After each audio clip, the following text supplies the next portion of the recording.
I'm really delighted to be here, and I really want to be a resource to you guys. So I'm not sure how much I'll do in the way of introductory remarks. I might. I have some film clips maybe I'll show to illustrate certain things. But I really want to encourage you guys to feel free to ask any questions, because I really want to be of service to you and answer what is of interest to you. And I'm really appreciative that I understand you guys have read 3 or 4 chapters of my book, which I just published. I had started it before the pandemic, but I work a lot, so it was hard to get to it. And then one blessing of the pandemic was I got to really focus on it and finish it. So that represents, a lot of what I hope I have to say. And, I hope some of you will be moved to read the rest of it. There's some other things that might touch on some of your concerns also. But why don't just to get started, maybe I can talk a little bit about, since it seems to be a question of interest to most people, the differences in series television and features in terms of the directing challenges. And, I think, the first thing to say is directing is directing, and there's a lot more in common between the two formats than there are differences. Still, when you're directing an episode of a series, you are still responsible for getting the performances, for giving notes to the actors, to setting the camera, to staging the scene, to deciding what coverage is required to best to tell the story, to deciding when to move on from a particular setup when you feel the performance has been delivered, to providing a vision to all the department heads to kind of bring their creativity to bear on the story. Now that points to right away where there are differences, because you're not really operating in a vacuum. You're not simply delivering your vision. You're serving the vision of the showrunner, the writer, who has created the show, who has created the world. However, that's not to say you're not responsible for enhancing that, enriching that, deepening that.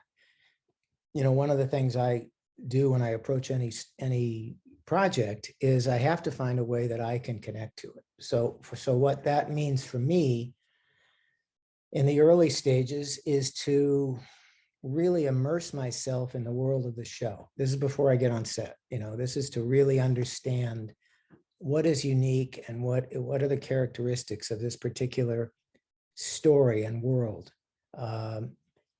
And that goes to many, many factors. That goes to sensibility, that goes to tone, that goes to visual style and visual language. All of these things contribute to the unique world that every show is. Now, conventional shows often look a lot like each other, so it's odd calling it unique, but I think you really need to treat it that way, because you're coming into a world that has its own. I like to just kind of think of it in terms of it's bundle it all up into kind of the sense of it has a language. And my job is to learn to speak that language in my voice. That's the key. I think not as creative work happens when people just want to just mimic it. Okay, well, I do shots like this, so I'll do a shot like that. Or, I've seen this bit played this way, so it'll play that way. You've got to learn what are your tools, what are the givens, and then once you have those in mind, then you express yourself. Then you express, you learn, you see through those lenses. But then the key, if you're going to be creative and make a mark, is it's what you have to bring, how you see, given those kind of parameters. It's rather, funnily enough, a little bit like I started my career after I was looking around for what I wanted to do. I was an English literature major, and I thought I'd go to law school. I got accepted to law school. I didn't want to do that. And I started really to kind of in an effort to just kind of free myself up kind of emotionally, I studied acting, and I did that for about 3 years, and I fell in love with it, and I wanted to make it my career. But I learned that I was able to get out of my way better as a director. As an actor, I was I was pretty good at understanding the essence of the scene and all that, but I got in my own way. I had a kind of self-consciousness about kind of presenting myself in a certain way. And I found in directing, I liked being the storyteller in a more comprehensive way than I could be as an actor, but I also was freer than I found I permitted myself to be as an actor. But the acting was a great training as a director, because it, first of all, acquainted me with the acting experience and what actors need, what it makes sense to hear from a director to help you get to an emotional place, or or to understand the scene in a way that you can act. So that was very helpful. But one of the things that I also identify in my experience as a series director that's like acting a little bit is that, actors also are coming into a situation with many existing circumstances and givens. It's like, okay, this is your world, this is your situation, this is all that. But still, we all know that actors can bring a great amount of creativity to their role. It's not like they say, well, I'll just say the lines like anybody else would say the lines, and I'm acting. Well, you're not doing that. You're only really acting if you bring yourself to it and find it deep within yourself how you connect to this particular part. So, for example, we've seen, Hamlet is a famous instance of, like, all the great actors, and in fact, all actors, great or not, seem to want to play Hamlet because they think, oh, that's me. I want to be Hamlet. But also, we know the difference between one performance and another. And it's like, so where, they're saying the same lines, they're in the same, sets, they're all, but yet we can identify something that's unique about a particular actor. And it's somewhat similar in the way I approach series television directing. It's like, I'm trying to find my voice. And more than that, I'm trying to discover myself. I'm trying to find out within an existing story what I can deeply care about, because my feeling is, if I don't find a way to care about the material, I'm not really likely to be able to make anybody else care about it. So I'm always looking for ways to connect to the story. And so when I approach a series, I'll read the script and let it kind of wash over me at first as an audience, and just to see how it affects me. And then I'll let my curiosity kind of take me to, like, okay, what was I interested in this? And what was intriguing to me? And what didn't work quite so well? And I'll just kind of try to experience it as an audience would. And that's another thing I feel about directing generally, is that we are the storyteller as the director. And that's a very key thing to always hold in mind, because I think every creative decision we make is you're going to come up with the best answer if you're always serving story. Serve the story you're telling. Young directors, or even older, immature directors, might really want to show off and do something that really calls attention to themselves, be it an ambitious camera angle or something like that. And I'm all for ambitious camera angles if they serve story. But if they're just trying to show, wow, I did this in an elaborate oneer that just took everybody through it's like, great, but what was the experience of the audience? Did it further the story, or did it further your, narcissistic view of how wonderful a visual artist you are? Those are the kind of things that you always want to serve the story. So, and we all have a story. That's also something that I'm going to jump around a bit, and you guys can connect any way you want. But one of the things I believe, and one of the things I love about directing, for me, is it's a personal exploration, because I believe that it's important to all of us to have a narrative about who we are. We come into this world, and we're trying to make sense of the world. But, we develop stories usually based on our early conditioning and our parents and how we're perceived by our environment and our caretakers and loved ones, what they project onto us. Well, we take all that stuff in and fashion a story about ourselves to make our way in the world. And it's just a story. Who we are. I mean, this is not necessarily a subject for today, but I believe we are more than whatever our story is. I mean, the stories are created, but whatever we are essentially is something deeper than that and precedes that. And life for me is a kind of journey. Can we get back to whatever that is? Can we really experience essential states? And but on the way to that, we live by stories. That's how we make our way in the world. And psychology often calls it object relations. It's like, okay, I am in relation to this other, and this other is whatever our individual situations might be. And drama, for me, gives us an opportunity to re-examine our stories, maybe kind of see other people's take on situations. And it gives us a chance to kind of explore, even become aware of what our assumptions are. I don't know if it's in the chapter I asked you to read. I don't think, did I guess I did give you, what story are we telling? I think I did ask you guys to look at that. Because I like, I gave an example from the movie Witness that I thought was, I won't rehash that. But anyway, just to kind of bring this to something of a close, I'm trying to connect every episode I do in a way that I can care about, as I said. And I want to really be very clear for myself, what story am I telling?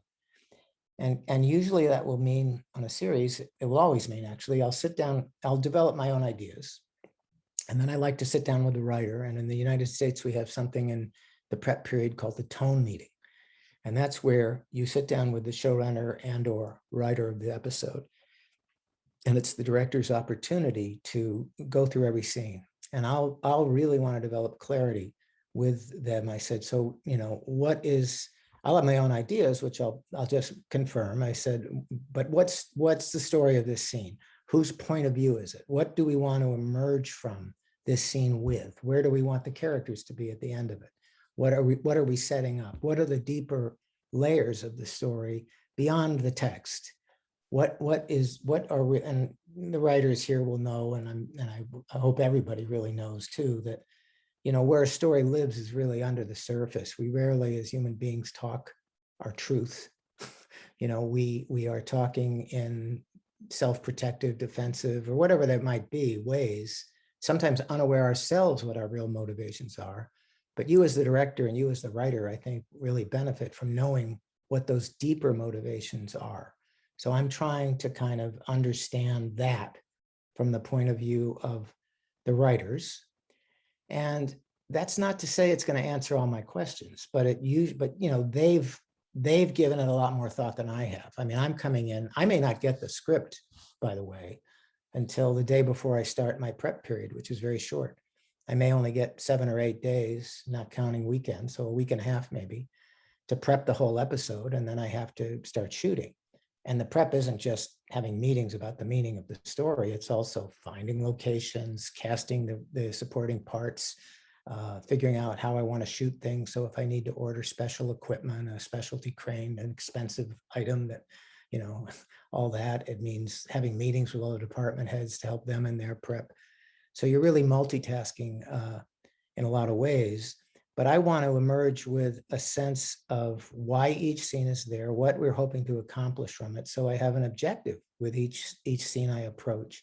And all of these things, by the way, I believe apply to any kind of directing, apply to feature film directing or any other kind. We're storytellers.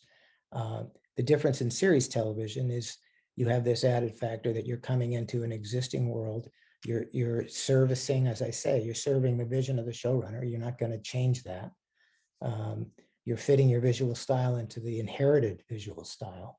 Or if you're going to try to change something, you have to be aware of how that upsets audience expectation, because it may not be communicating what you think you're communicating by doing something entirely different visually. It will be experienced as a deviation. And that puts the audience in a different mindset. Whoa, why are we seeing this in this way right now? as opposed to just receiving it as you would if you had no other expectations. But I really want to understand story. And then I think what really is terribly important is I have to make the story mine. Okay, I'm hearing from the writers how they view this and what they want to achieve and what they want to emerge from. And I want to serve the story. But in order for me to tell it as a director, I have to, I believe, make it my story to tell. So I have to personalize, now it may be that everything they've said, I'm completely on board. I get it. I care about this in exactly the way you described, you care about it. I can connect to this in exactly the way you're describing, and that's great. But that's really a starting point, because then what I've got then is a set of things I'm going to explore. And I want to stay open to what kind of will come up through me, because I think the best moments in film are those that happen, that arise, that are not predictable, that feel true, that feel alive. That's kind of the thing I look for the most whenever I'm working, is does it have the feeling of being alive? Is it true and deep, and does it, and not just alive, but is it alive in its deepest manifestation, in its deepest form? Is there an uncovering of something startling and true in this moment, in this exchange between these characters? And does it feel like revelation is happening or real life is happening? Those are some of the things I'm constantly evaluating. And I'm evaluating, this is also, to me, a very important thing. The only way I have to evaluate that is, how does it feel to me? That's, to me, I think, the fundamental directing question. How do I feel about this? So almost everything that occurs on a show, it's like I'm just constantly assessing myself. How did I feel about that? And it's not like, hopefully it's not just an intellectual understanding. It's not like, well, that camera angle was great because Scorsese used it in, The Color of Money or whatever it is. It's like, no, how do I feel about that particular camera move? What subjective state did it put me in? Where am I? It's like a meditation in a way, where it's mindfulness. Where am I right now? Because that's where the audience is likely to be. And it also can point me to kind of deeper discoveries. Right. Yeah, I was just wondering, I guess it changes from your career's perspective. Maybe in the beginning it was different, but I was just wondering if you are mostly being approached by showrunners and producers and writers, or are you actively seeking stories that kind of fit to your point of view, like your values and your aspirations? Thank you. That's a really good question. And you know what, that also points to one of the differences between what I do and maybe certainly what people do who are developing their own features, who are very much in that category you described of really having something they want to chew on and understand and get deeper with and want to make it their project entirely. I've always been drawn to doing that. I just have not kind of had the patience or the, to really kind of spend the time it takes for me to do that. And I also really personally like, what I like is I definitely am, will respond to shows that exist that I'm really intrigued by, and I want to. And what I'm kind of fascinated by the process for me of kind of seeing something that feels alive in me that I'd like to explore, and seeing kind of an existing world where they've created that, where I'd like to get into that world and start, immersing myself in it, making it my world so I can see in the way they're seeing, and then explore the issues they're exploring. So that's my particular bent. But I always, for me, I mean, and again, I have tremendous respect for auteurs and people who are really kind of pursuing their one theme that they might do. Sorry, I can't turn off this phone, so I may from time to time ring. But I love it when I watch a show that really fascinates me, and I might feel on the outside of it as I'm watching, but it's really intriguing me. So I know there's something there for me because I'm getting activated by it. And I love pursuing, I'll ask my representatives to maybe approach that show. I'd like to do that show Because for me, I know what's going to happen then is I'm going to have to take responsibility for telling the story, and I'm going to have to immerse myself in it, and I'm going to have to learn all of the parameters and the ways they do things, so then it will become part of the way I do things and the way I see. It's like I'm very fascinated when I see a show that visually is kind of, even to me, intimidating to think about my doing it. But I know that if I can take that job, I'm going to have to learn to see in that way. And then once I've learned to see in that way, it opens me up to a whole range of other experiences for myself. And I feel I'm discovering myself within it. But so it gives me the opportunity to do that. But of course, I'm like anybody else. I have my own issues in my life that I'm, working on, that I'm intrigued by. So I am definitely drawn to certain kinds of shows. It's not like it's just random. I see some show that's different from the way I see and I want to do it. No, it's got to touch on things that are something that my soul is speaking to me. I want to go do that. So it's not an easy question to answer. But I would say, if you have a particular vision you want to kind of bring forth, and it's probably in your own projects that's where it's going to happen. Television can be frustrating for that kind of thing. And I've had frustrations along the same lines when I get into a situation where I don't feel met by the writers or producers. If I feel like I'm seeing something where I'd like to take this story and they don't see it, and then I can't really do it because it's ultimately their show. Much more exciting things to me is where we have synchronicity here, and there's this kind of mutual excitement, and I can, like, I asked you guys to read the chapter on Homeland, and like that was kind of an example which started out kind of frustrating because the writers were not responsive to my request for a rewrite to kind of serve what I thought was serving the drama. But they were open to me finding what I thought was the deeper truth of this particular scene that I only discovered by being a dog with a bone, really not giving up until it made sense as something truthful. And they were open to me finding that. There are sometimes producers who are not. They want it just the way they want it. And that's when series television can be frustrating for a director. But the best showrunners, I think, well, I shouldn't even say that. I mean, there are some great showrunners who are that way. I've never worked for Matt Weiner, but who did Mad Men, which I never did Mad Men. But people say, for example, he was just very resistant to anybody bringing any of their own vision to it all. He wanted people to do exactly what he wanted them to do. Show turned out well. I know I would have been very unhappy directing it. Not many experience. I mean, I've directed about 240 of different episodes of television, and I can't think of even more than 2 or 3 where it was really unhappy this way, where a producer just kind of really wanted to change everything I did, and then kind of presented a very pedestrian, mundane, badly cut show just to try to force it back into the way he or she wanted it. Most of the time, we're all trying to tell the best story we can. And I mean, that's where there can be tension. At the same time, there can be great collaboration between a showrunner and a director. We're all trying for the same thing. We want to tell the best story we can. And, hopefully in the process of working together, there's a kind of mutual respect and a give and take and an openness. And it leads to, you might not get everything you want, but you're moving in a certain direction. That's when it works, when it's working well. When someone is just adamant and unresponsive and frankly rigid, those are the less happy experiences. It's also the case often used to be in network television. So I started out, I've been doing this for a long time.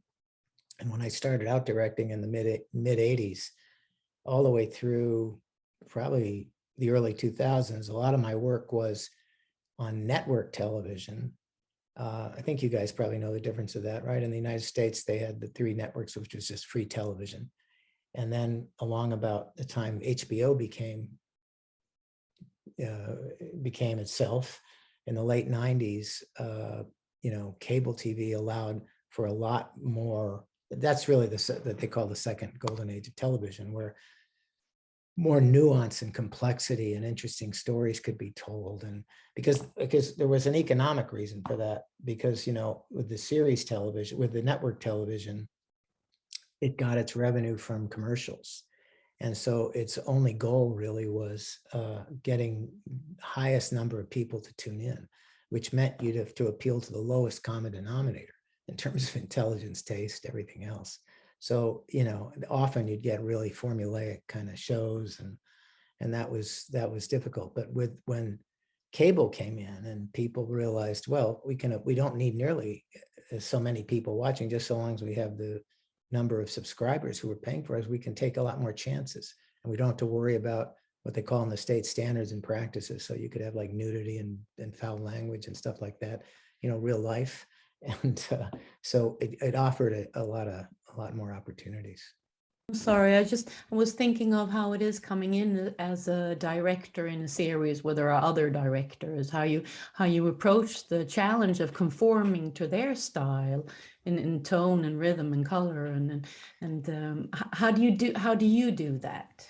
If you've seen the series, you say you want to be in that world, and you get the job. Yeah, I How do don't you do really that? think, I don't think in terms of conforming to other directors as much as looking at previous shows and seeing all the elements, like what has been established as the way it's photographed, it's the way it's filmed, like what kind of lensing is used. Like I'm sure most of you can appreciate that. You know, like some shows will establish a visual style that's very long lensy, you know, so very telephoto lenses, which soften everybody's features, but also pretty much exclude the world because they're very narrow frames. There's a background, the world isn't really in them. A wide, like for example, for those of you who don't know, it's like if you wanted a shot of, say, I'm looking at my picture on the screen, so it's kind of a medium close up right here, and this computer has a very wide lens. So you're seeing what you're seeing behind you. Let's see, from that door to that, you know, that's about, you know, whatever it is, 8 feet behind me, even though I'm right up next against it. So you're bringing all the world into this shot. So when you're looking at me, it's a very rich frame in a certain way. You're getting a sense of my world. Oh, Dan is sitting in front of me as a bookcase, and oh, what's that in there? Is that an archway? Is that outside, or is that an interior hallway? It's an interior hallway, by the way. And you know, you start seeing different things. Well, if that's the sense I wanted the audience to experience this particular shot of Dan, you know, Dan in his world, in his environment, I choose this lens. If I wanted, say, to focus on what Dan is saying, or what, you know, it's like I might use a more telephoto lens, which would keep the same size. You'd still cut me off about right here at my chest, but the frame you might only see that much, because the lens is telephoto. So then you just see a few books behind me, and it's like, oh, are we in a library, or what? Is this a learned person, or whatever it is? So you're making all these choices based on.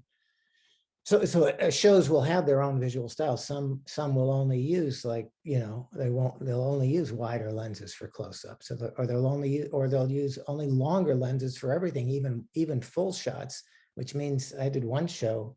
I doubt if many of you have seen it, but it was called Ally McBeal. It was a show in the 90s. I remember it was crazy because they insisted on, I mean, the widest lens they'd use might be like a 70 millimeter lens or something, which meant to shoot me here, we'd have to have sets where you could get the camera, you know, so far away from the person, you know, or to get a full shot, a head to toe shot, you'd have to go maybe 200 feet away to get the shot. You know, I mean, it was crazy, but that was their visual style. So I'll respond to what the visual style is. And I'll just try to kind of sense the sensibility of it. But I figure every director kind of comes in, and it's their turn at kind of expressing themselves through these parameters. And my goal is to express myself within the context of that world. So I don't want to take too much time with it, but you did read the chapter on Homeland. And so maybe I can show that clip. I think it unfortunately goes for 6 or 8 minutes, something like that. But what you'll see in it is the courtroom sequence that leads to this testimony of the sister. And what you'll see in it, and just to refresh your memory, I was concerned because Claire Danes was having no opportunity in the script, in the writing of the script, to kind of express that she had a fighting spirit to prevail, that she wanted to hold on to the custody of her daughter. And it was just this parade of witnesses. So attacking her, and she was just kind of receiving it. And I was trying to give her, I asked for a rewrite where, you know, we could at least add some cross-examination from her lawyer to give a different view. Well, okay, that looked bad the way she did this, but isn't it also true, whatever. But the writer said, no, no, no, we want it to be that she's just hearing all this in a new way. But I'm trying to keep dramatic focus. So I mean, you know, you'll see in this clip as these witnesses are telling these terrible things about her job, you know, I have close-ups of Carrie Mathison taking it in, okay, but then she makes notes on a pad like, well, wait a minute, I have another objection to that. So at least you get a sense that she's not given up. And then her sister comes to testify, and as I mentioned in the chapter, in the tone meeting, when I was asking about that testimony, you know, all the writers could say was, well, you know, this sister who is, you know, they're ready to tear each other's throats out. I mean, it's a very contentious relationship and has become, you know, very hostile. And finally, she's got this chance to testify. And you'll see she has a moment where she, you know, she's kind of piling on, saying, yes, she did this, she was a terrible mother this way, she was a terrible mother that way. And then the judge says, and I understand you have a statement you want to read.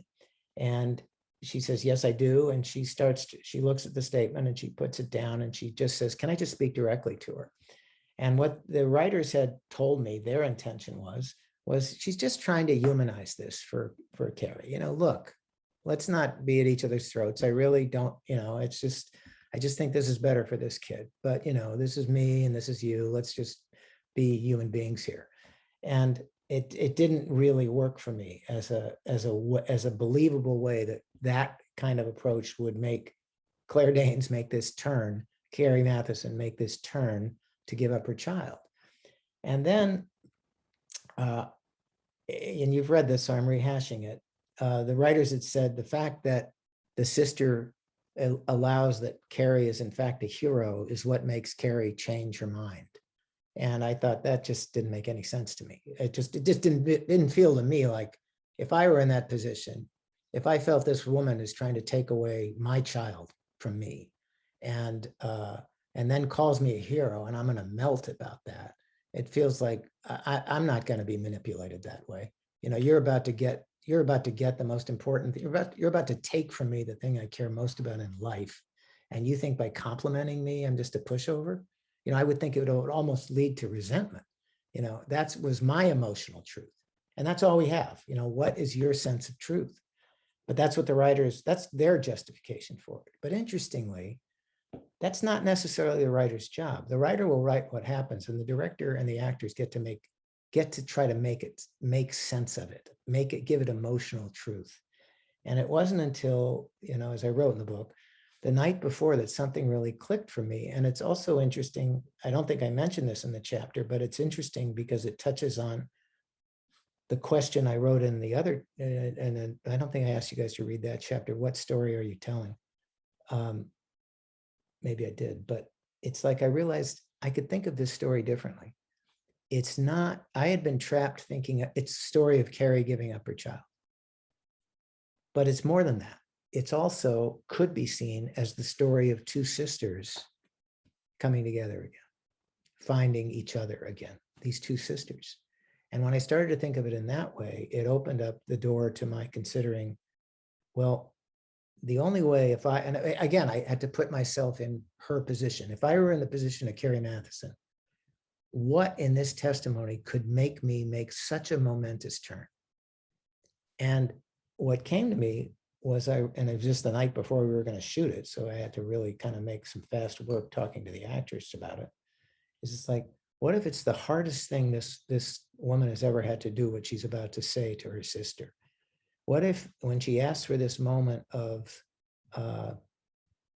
informality and just talking to Carrie, she's about to confess something that she's never confessed even to herself, perhaps, certainly not to her husband. And now she's doing it in this very public way, so that there's a price she is going to have to pay that's almost equal to the price Carrie is having to pay. And that is to acknowledge her sense of inferiority to her sister, her sense of, in fact, always resenting her sense of, in fact, even to this day, still questioning her own value and worth as compared to her superstar of a sister.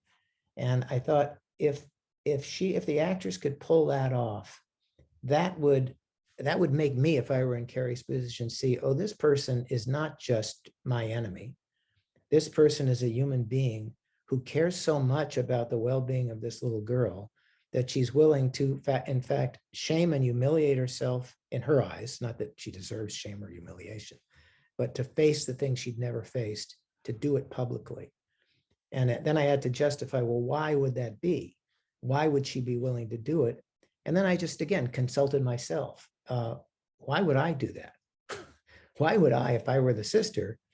And I thought, well, you know why I would do it is if there's this unresolved issue between me and my sister that has, in fact, and what I liked about this is it made sense of previous episodes for me, because I always thought this character was a little sanctimonious with Carrie Matthews, always saying, I'm the good parent, you're not. Yeah, save the world. By the way, this child is really suffering and you're really a bitch.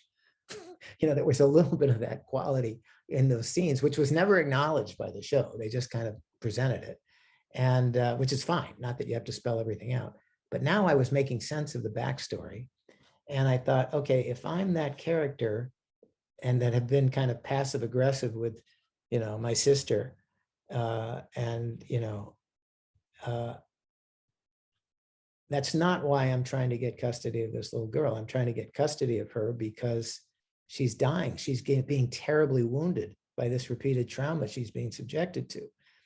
And I have to make sure that my motives are clean, because if at some future time, if I don't come clean now, if I don't admit that I've always resented my sister now, and she later learns, after I've taken from her the thing most valuable to her, if she later learns that I really harbor these feelings, she might reinterpret my action now as being motivated because of that. And that I cannot live with. I asked myself these questions. These are like how I would feel. I could not live with that in 5 years' time. If she were convinced I did this just to make her feel bad, that would be abhorrent to me. So I have to be willing to feel bad now myself. So she says, I own it. You have no claim against me in the future. I own it. Yes, I've resented you, but that's not why I'm doing this. I'm doing it for this little girl. So when she did that when she revealed that, I felt, okay, if I'm Carrie in that position, I would be moved by that. So it's not that she's calling her a hero that moves Carrie. It's the thing she says after she called her a hero. After she says, you've always been a hero and I've been nothing in my eyes. She's gained credibility. So now as Carrie, I'm looking at, again, it's interesting. I find it interesting how the process is putting myself in all these different roles and trying to find out what's truthful for me in all these different roles. And I kind of do that when I direct anyway, because I'm trying to see every scene from each character's point of view so I can assist the actors get to a truthful place, because that's the drama that I find most interesting. So after after the sister has gained credibility, it's the thing she says next. She says, okay, I've just come clean. Now, can I speak truth to you? You say you're going to be a good mother to this little girl, but isn't it true the next time a world crisis happens and this guy calls you, you're going to go? Even how well-intentioned you are now, isn't it true knowing who you are? And that's the moment I felt that Carrie would get it. And I felt the audience would. Now, this is a long-winded explanation. I wrote a whole chapter on it. I hope I haven't bored you. And I also know that many viewers of the show, this will just go right by them. Whatever, it happened. And it's like, because there really isn't that much dialogue for this actress playing the sister to really touch on all those things. But I called her up the night before. I gave her this whole new way of playing it and asked her if she understood it and if she was game, and she was. And I watch it now, I'm very moved by it, even though it goes by in a heartbeat. But it felt to me like it gave new meaning to the scene, and it came from redefining the story you're telling. It's like, it's not just about Carrie giving up her daughter. It's about the rapprochement of these two women. All right, long-winded. So can you share a screen with me? I'll do that. It's a terrible situation. Mr. Quinn was a close friend. He was homeless and suffered from PTSD, so she took him in. It wasn't the wisest decision on her part, but it was an act of compassion. Unfortunately, things got out of hand, and there was an incident. More than an incident, correct? Didn't he hold Franny hostage at gunpoint? According to Carrie, he thought he was protecting her. Ms. Lonis, do you think it's sometimes necessary to separate a child from her parent? I hate to see it happen. Research has shown that children suffer lifelong damage when their bond with the primary caregiver is broken. Is there any exception? Yes. When a child has suffered repeated trauma. Apparently, she had been in a man's house, someone she called Mommy's friend. Then she said some bad men broke in. They had guns. They fought with Mommy and her friend and took the friend away. She said Mommy was screaming and somebody was screaming at her. We didn't press too hard for details because it really agitated her to talk about it. She would literally start trembling. No more questions. The witness may step down. Our next witness is Dr. Margaret Matheson.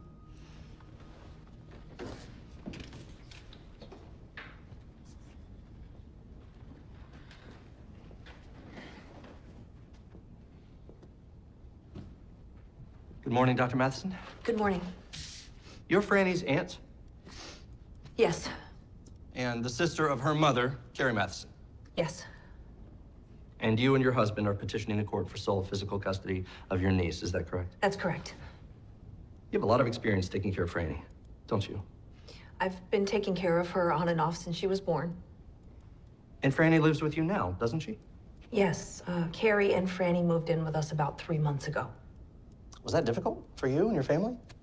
Not at first. Josie has always loved her Aunt Carrie, so she was happy. And Franny's a delight. It was good to have them. But it didn't last. What happened, Dr. Matheson? What always happens. Carrie became obsessed with something. Started staying out all hours, forgetting to pick up Franny from school. I found strangers in the house at night, in her bedroom. And she was racking up thousands of dollars in debt on her credit cards and lying about it. Did you confront her?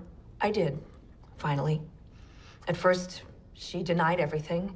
And then she said she was working on something, but couldn't say what. That's typical. And the whole time, in the middle of it all, is this little girl desperate for her mother's attention. Was there something specific that prompted you to petition for custody? Definitely. It was the incident Mrs. Shepard was talking about, but what she didn't tell you is that the man who was arrested that night, he was an FBI agent who Carrie suspected was dirty. Dirty? How?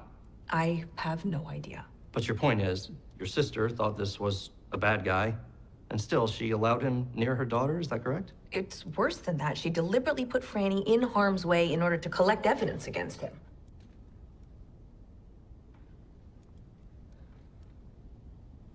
Is that the only reason you're petitioning for custody? No, there's more. Your Honor, Dr. Matheson would like to read a statement to the court. I'll allow it.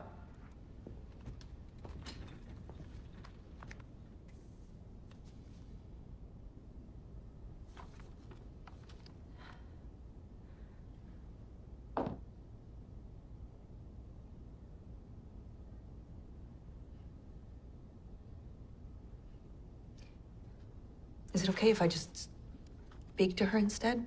I mean, directly? Is that okay? Yes, go ahead.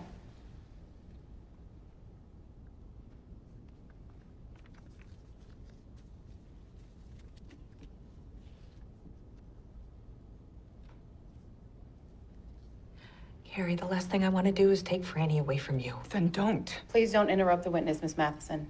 You'll get your chance to respond. From the day you were born, you've had a mind of your own. You never listened to anyone, even when you were little. You used to wave at planes, remember?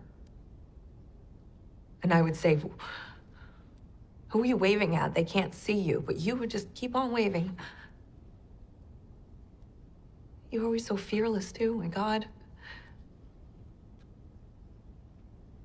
I hated you for that.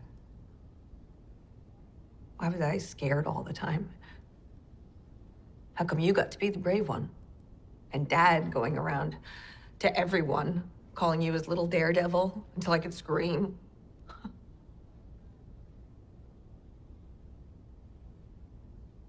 I am not extraordinary like you, Carrie. I don't run CIA stations in Afghanistan or disrupt terrorist plots in Berlin. I don't advise the President of the United States. My job doesn't require me to risk my life. I'm not a hero. But as it turns out, safe has its advantages too. A family, a stable home life. These are the things that I can offer Franny. Things that you can't.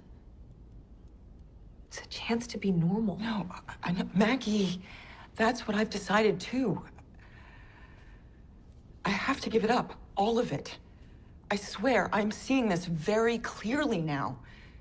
Carrie, you're my sister, and I love you, I really do. But I don't believe you. In 6 weeks, the ECT will wear off, and Saul will come knocking with some new crisis, and the whole crazy orchestra will start playing again.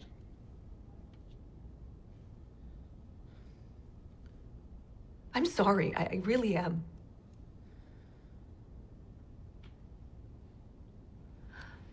That's all I have to say. Mr. Schroeder, No more questions, Your Honor. I think this would be a good time for a short break. Court is adjourned for 15 minutes. I'm gonna let this play just so you see how it ends. You okay? Yeah. Yeah, I'm just gonna sit here for a while, if that's all right. Sure. Take your time.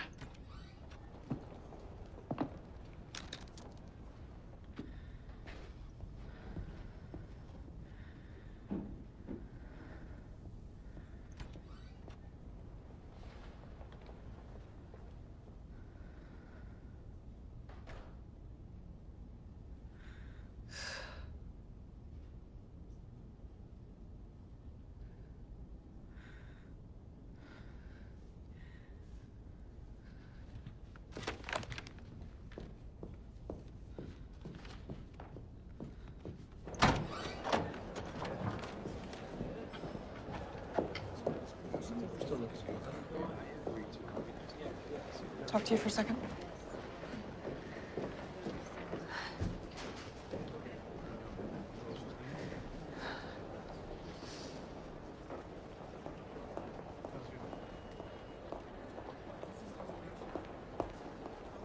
Before you say anything, and just so you know, I wanted to come see you in the hospital. I was advised not to.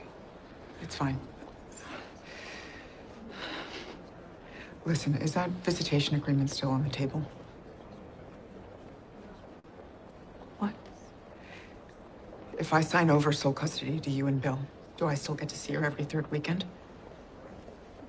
Of course. How about every other weekend? I think we can make that work, yeah.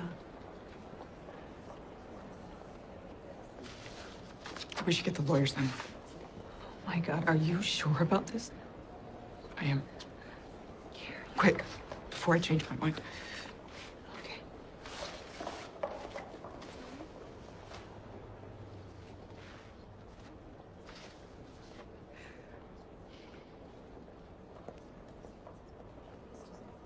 one thing I noted too, just to share with you, since this is a camera note, but how cameras should serve the storytelling since the story was how all this testimony, which funnily enough, revealed nothing new. Fans of the show had seen everything that these witnesses are describing, which is another reason I was concerned about the dramatic, how it would be working dramatically to just be having a parade of witnesses telling the audience things they'd already seen. The story point was how Carrie was hearing this, because she's just had electroshock therapy. That's what the sister was referencing when she said this will wear off and you're going to be more driven again. But the story point was how it was being received on Carrie. So there was a camera move I just want to point attention to, which was a nice camera move in itself, but it was nice to me because it served the story, which was early in the testimony, not the sister's testimony. There was a shot over Carrie to one of the witnesses on the stand. And as she's talking, focus rack to the back of Carrie's head. And then we dollied around, losing the speaker, coming around on Claire as the speaker is talking and saying these things. So what we're communicating to the audience is what's significant here is how Carrie is hearing it. So that's just another nice little grace note about how you recruit everything you can to assist in the storytelling. I read in the book, and you said earlier about that you don't have the final cut. And yeah. I found it interesting because I've been shooting on film, and there you have to choose very wisely. So we edited in beforehand, kind of, and we didn't cover everything. And our professors got very mad at us, and because we took the chance of editing. And I wonder how common this is in directing, because I read it in the camera chapter that you for one shot only covered from one certain angle. So eventually the editors won't have chance to edit differently than you want them to. How much is that like a thing to do, and how much can you pull it off or not? Yeah, you're a very perceptive reader. That's something I generally don't like to do, but I did it in that instance. I don't know why. I mean, I can speculate, I can kind of refresh my experience and remember why I did that, but it's a very interesting dance. Some directors, I haven't heard this so much in recent years, but it used to be I'd hear it more often, where directors kind of have this, I wouldn't call it paranoia, sometimes it's justified, but distrust of how the film is going to be cut once it leaves, the director's hands. So some directors pride themselves on saying, I didn't give them the chance to do that. I shot, I don't want them to start. And, the show is always cut close up, close up, close up, close up.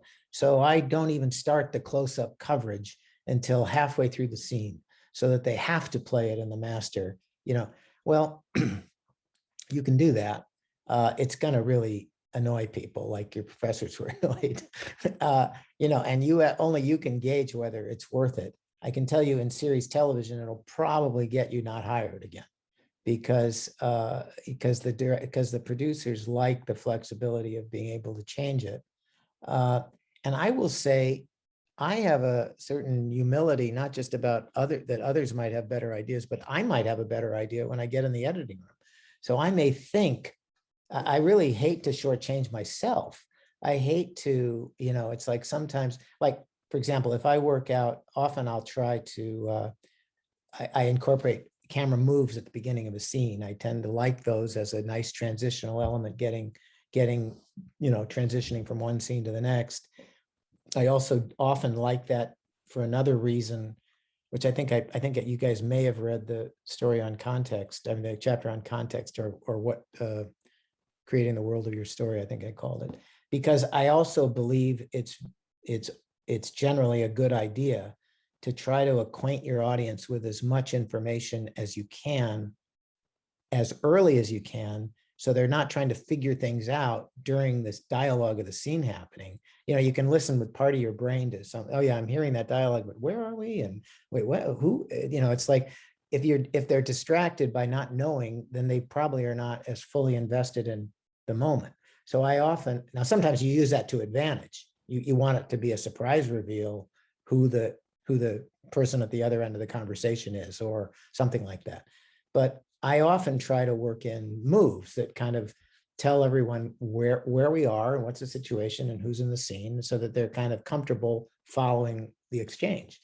And often I'll find, okay, I want a beautiful wide shot, and I've set a dolly or whatever I've done to move from this person over to this person and picks up that line there in a wide shot. And then I know I'm going to do a tighter angle.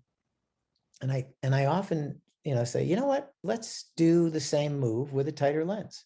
So we'll end up in a medium shot instead of a full shot. But let's just see how it works. And so often I use that to get into the scene. It turns out to be a better shot. And by better, I just mean when I'm sitting in the editing room and I'm watching it. Again, how does that feel to me? Well, it felt better in the tighter lens. So there are all kinds of discoveries one makes in editing. And I don't like to necessarily handcuff myself. It's like in editing, I've never felt bad for having a shot in the editing room. I felt bad for not having a shot, but I've never felt bad for having it. That's if you're in control of it. I get your question is like, okay, but you're giving up control. So you're running the risk when you do that kind of thing. I mean, you came up with another reason, which in most of the shows I do, I don't face that reason, which was an economic one. I mean, you got to pay for every foot of film you develop at the lab and buying the film stock and all that kind of stuff. So that's altogether different thing. When you shoot digitally, that's one major change that I really value and appreciate about the advent of digital filmmaking, because it's like, wow, you don't have to reload the camera every 10 minutes of film. You don't have to, all that kind of stuff. But it's a real question. Now, in the book, the chapter, I described a scene from The Boys, editing The Boys, and I really felt strongly that I wanted to keep the point of view, the audience's point of view of a particular character on a certain line, and save the angle that's closer to the other person in the scene for the last close-up. And so I only filmed it in close-up, which also meant that the producers could have cut to it earlier. It just would have meant, now a lot of producers aren't even sensitive to that. I mean, not a lot, but there are producers who are not sensitive to the difference between a medium shot and a close-up. They say, I mean, some really annoying producers will just want to see all of their lines spoken straight to the camera in close-ups because they're so in love with their lines, and there's nothing filmic in the way they do it. I mean, I've had a couple of really unhappy experiences in that regard where, I've designed things that I think work beautifully and then say, well, why did you cut into the master there? And well, we really, liked seeing that close-up of that line. And, it's like, and it wasn't to me a critical line at all. I get you do want to tend to save the close-up for the important moment. But if they're all in close-up, then there are no important moments. It's all kind of the same. So it's, I think it's partly a function of where you are in your career. It's true. If you're starting out, you probably want to give the producers all the choices. But the other thing I don't like about limiting the producers' choices is it conveys a judgment of them. It conveys to them like, you guys have terrible taste. I'm not even going to give you guys the chance. It's like right away, it defines the relationship as like, I know better than you. And it's like, that's just something I'm generally not comfortable with. I don't like approaching my work that way. And that's my personality. There are other personalities that love the adversarial thing and thrive on it. And, God bless them. But you got to know yourself. And I think generally it's smarter and better. And you're better not cutting off your own options. The other thing about, for example, doing close-up coverage from the start instead of the end is often I'll get into a scene, and now this is less true in the current formats where the time of a show is kind of fungible. It doesn't have to be, but it used to be in series television on networks. Every hour show had to be like 42 minutes and 35 seconds. I mean, it was down to that because we know we need 17 minutes and 25 seconds of commercial time. So, there's going to be this act break, and say, it's like, so if you're even 27 seconds over, you got to find places to cut. So, then it became much more critical to be able to shorten scenes. And it makes it very hard to shorten scenes if you're stuck in a master until 3/4 of the way in. You know, if you have a close-up, you can get out of it. You can, which is also another reason why in series television, it's generally rolling the dice a little risky when you shoot things in a oneer in no coverage. Features often do it. But I expect even in most features when when you want the thing to play in without cuts, you know, I expect in most cases they protect themselves with just, well, let's just get a couple of angles here in case it doesn't work, because that I've also have a lot of respect for that I may not know when I'm watching it. It can feel a certain way when I'm watching it, but when I get in the editing room, I say, oh, it just plays great without a cut when I'm there. And then I get in the editing room and I'm just falling asleep. I'm just saying, oh my God, can't I get out of this moment? It's taking 6 seconds to get to that response. You know, can't I get out of that? No, I gotta wait, you know, a second. I'm feeling the tension go away and I'm no longer in the scene. I'm thinking, why didn't I cover this? You know, so, and there are times when it's great, you know, it's perfect and it was a wonder, but I often try to protect myself, just respecting the fact that how I am on the set, how I'm feeling on the set may be different from how I feel about it when I'm watching it. Because on the set, there are a lot of things, another danger of relying too much on how you feel about it on the set is I've often had this experience that if there's a really difficult moment or a performance is really not there, and I'm working with an actor who's just not getting it as far as I'm concerned, and I'm working and I'm working and I'm working with them, and finally they improve it this much, it feels to me like I've just moved. Oh my God, finally it works, you know, and it didn't. It's just because my standards had so dropped because I was dealing with something that so wasn't working, that when it got a little life into it, I'm thinking, oh, it's alive, you know, and I think, no, if you started from there, you'd see that's not alive either. So, and if I didn't have a way out of it or to shorten it. So it's a good question. I guess I side more. I mean, it's all individual. You know, if you get into that situation and you feel strongly about what you're doing, and, you know, more power to you. And there are certainly people like that. And I am like that at times, like I was in that instance in the book in a small way. And there have been times I've just shot things in a oneer without any protection. But it's my bias, my inclination is always to, you know, arm myself and therefore the producers with as many options as I can coming in. Not stupidly, like I won't shoot, you know, what I feel is unnecessary coverage. A lot of people do, and that is annoying. Like when you shoot, you know, every actor from every angle at every size and all that, when I know the point of view of the scene is a particular actor, so I'm going to be tighter on that actor. I don't need to match the tighter size on everybody else, because that would skew the point of view. That would make the audience not aware of any point of view. So I guess that's how I'd answer. That's a complicated process. You know, sometimes a script will speak to me in a way like I know right away how I want to shoot it, and more often it's like certain scenes I'll get a very clear image in my mind how I want to film this, but it really doesn't. That's just a beginning, because really the whole process I've kind of described some of it to you already, of immersing myself in the material, finding out what the writers had in mind when they were writing it, which is usually a tremendous help. It usually will just jumpstart me into the material. Oh, I see that. I didn't see that before. And it's not because they said it, I see it. It's because if they say something that it makes sense. Oh, now I can put together these disparate elements. I didn't understand why that was there, but oh, I see. Oh, that's interesting. Oh, wow. And now I see a connection between what they said is going on. And you know, often it'll be like, I'll see, you know, and I don't even know if they're thinking about it, but there's another connection further down the script that reflects something else that is that similar idea. And, you know, so you develop insight into the material. And, you know, there's something else I want to say, since you just watched the Homeland clip. There's something that I find really wonderful and mysterious about this kind of collaborative filmmaking, as opposed to kind of auteurist filmmaking, is I once heard someone say, and I think it's interesting, that film is now kind of the modern day version of the oral tradition in ancient human history, because it's like you get fairy tales, or which I love telling stories to kids, and I do a lot of that at schools and things, and I like to tell stories that have survived many generations of telling.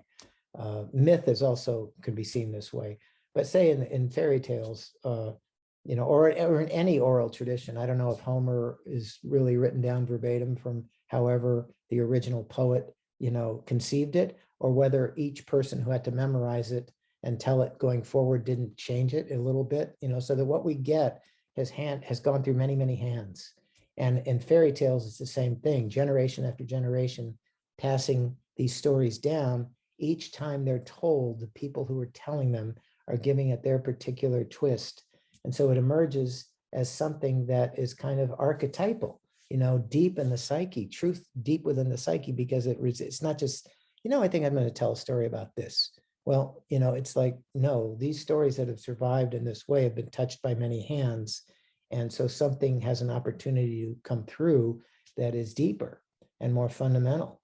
And it's interesting how in film, it's also touched by many hands, and in even these TV series, which is why I also bristle a little bit at the whole auteur theory. I mean, your namesake, Ingmar Bergman, is maybe one of the great ones who clearly was a true auteur, but even he,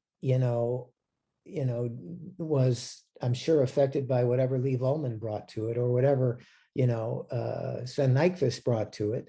It's like people are interpreting, and the great thing about being the director is you get to be the one that says yes or no. You get to say, does that help? Does that hurt?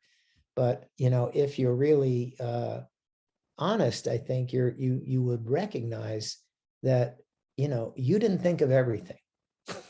And so, like, in this, what I like about this, the Homeland story, and I have another chapter in my book, I don't know if I'll talk about it here or not, but if you do read the book, there's a chapter on an episode of The Americans, which is, I don't know if they aired that in Sweden, a great American show, loved it, doing it. And but a similar case of me getting a script with a scene that just didn't make sense to me, or didn't feel dramatically compelling in any way, and the writers couldn't really come up with a way to fix it for my taste and all that. And I, again, fussed with it and struggled with it and was despairing about it. And at the last minute kind of came up with a way that I think completely changed it and gave it meaning. And just like in The Americans, what was interesting is not a word was changed of dialogue. And so that what this woman acted, when I watch her do the sister do her testimony again, I think, well, of course, that must have been in the writers' minds when they wrote it. It's the only way you can play those lines. Well, that's not true. In fact, their vision of what they thought they were writing was that she would do something like, I'll act it badly. It's like, Carrie, I just, when you were young, I used to hate you. I mean, I used to think, you were the apple of Dad's eyes, but no, but really what's not, it's like she could have just gone quickly over it, like just as a way to kind of get her sister more familiar, but not be actively with something that was still an issue for her. That was the key difference. But what is interesting, I think, fascinating, is that, I didn't change a word, and yet what she said, felt a whole different subtext than what the writers had in mind, as is true in The Americans thing I write about as well. But I was inspired to these ideas by the dialogue, by the clues in the dialogue. So she starts, I mean, that's what my journey was when I looked at the scene. How can I make this compelling? And I think, oh, she's talking about how she felt less than her sister when she was a little girl. And then that made me think, what if that's still an issue for her? What if it wasn't just in childhood? What if it's now? But I wouldn't have even thought of that had these lines not been written exactly in this way. And in the story on The Americans, I do a similar journey, and it's much more digging deeper to find something, and it's much more of a departure from what the writers wanted. but just one phrase in their writing, cued me to a whole different interpretation, which they weren't aware of. But it occurs to me that in Homeland and in The Americans, yeah, I mean, it's, you know, our egos want to take credit for everything. You know, we do a wonderful show happens. Hey, I did that.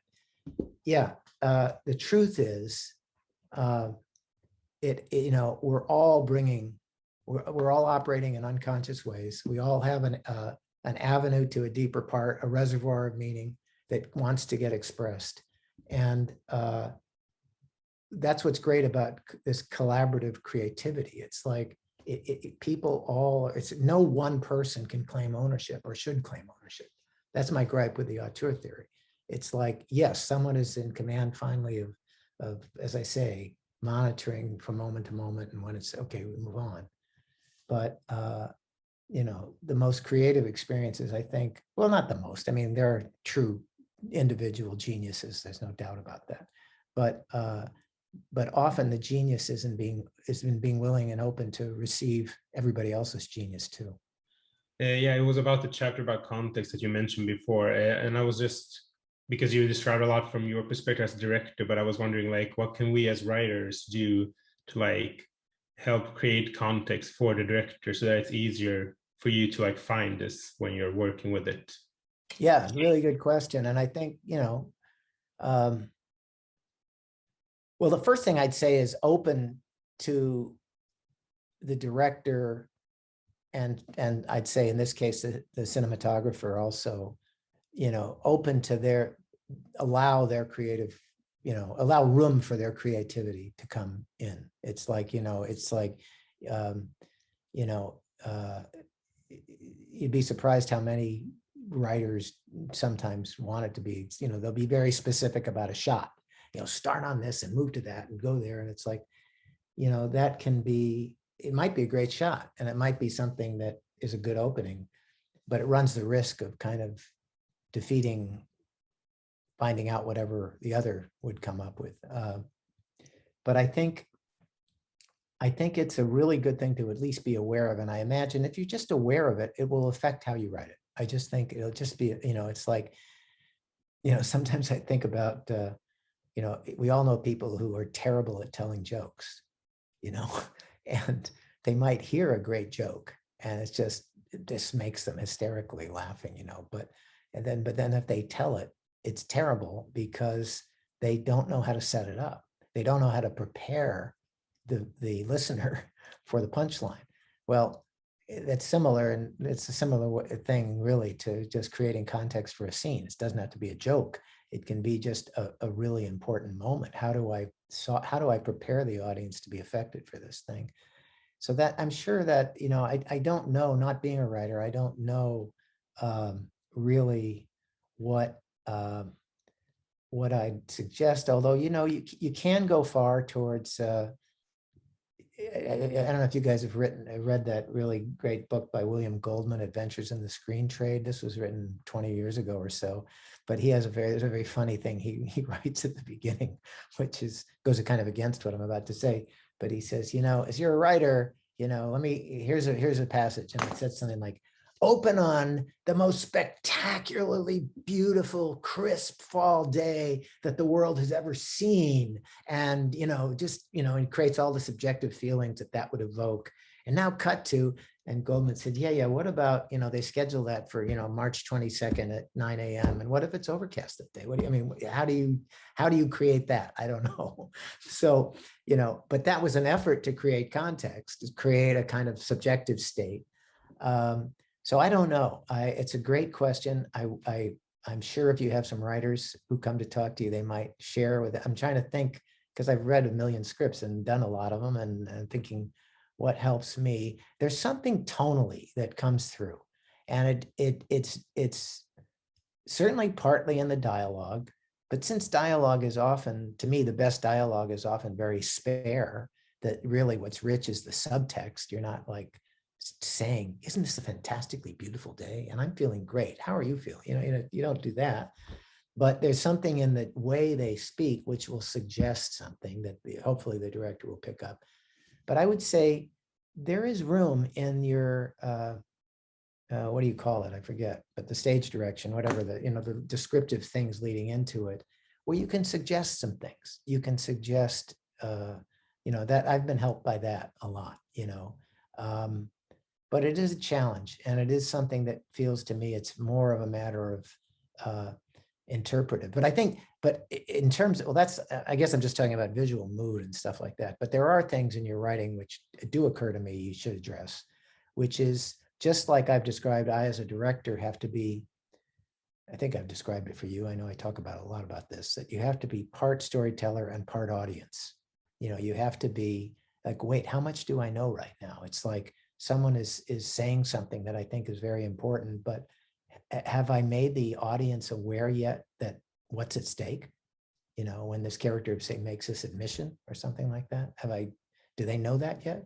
What if okay, so I'm going back over the story. How did I feel in that scene? How did I feel in that scene? How did I feel in that scene? Oh yeah, that scene back there, that's good, because there's that little moment that does establish this character's defensiveness about something and guarding about something that they don't want to face. I did see it there. Okay, good. So now when I get to this other scene and they kind of admit it, I'm prepared for it. So, it's like, as opposed to not ever addressing that, but as a writer or a director, well, they're feeling this. So, it occurs to me too, because when I'm directing, I appreciate this in a script. It goes to sensitivity to what is getting communicated in early scenes, which lay the groundwork and prepare, provide an opportunity for the actor and the directors to kind of flesh out what is going on deeply within the characters early, or questions about what's going on, intrigue. If someone is guarding against exposure about something that we don't even know what it is necessarily, but creating a scene that is clear that this character is guarding against something. Or, it's like, to me, that's maybe the answer to, or one answer for a writer in terms of how to create context is within the character dynamics. So create conflicts and interesting questions, pose the questions early that perhaps then get answered later.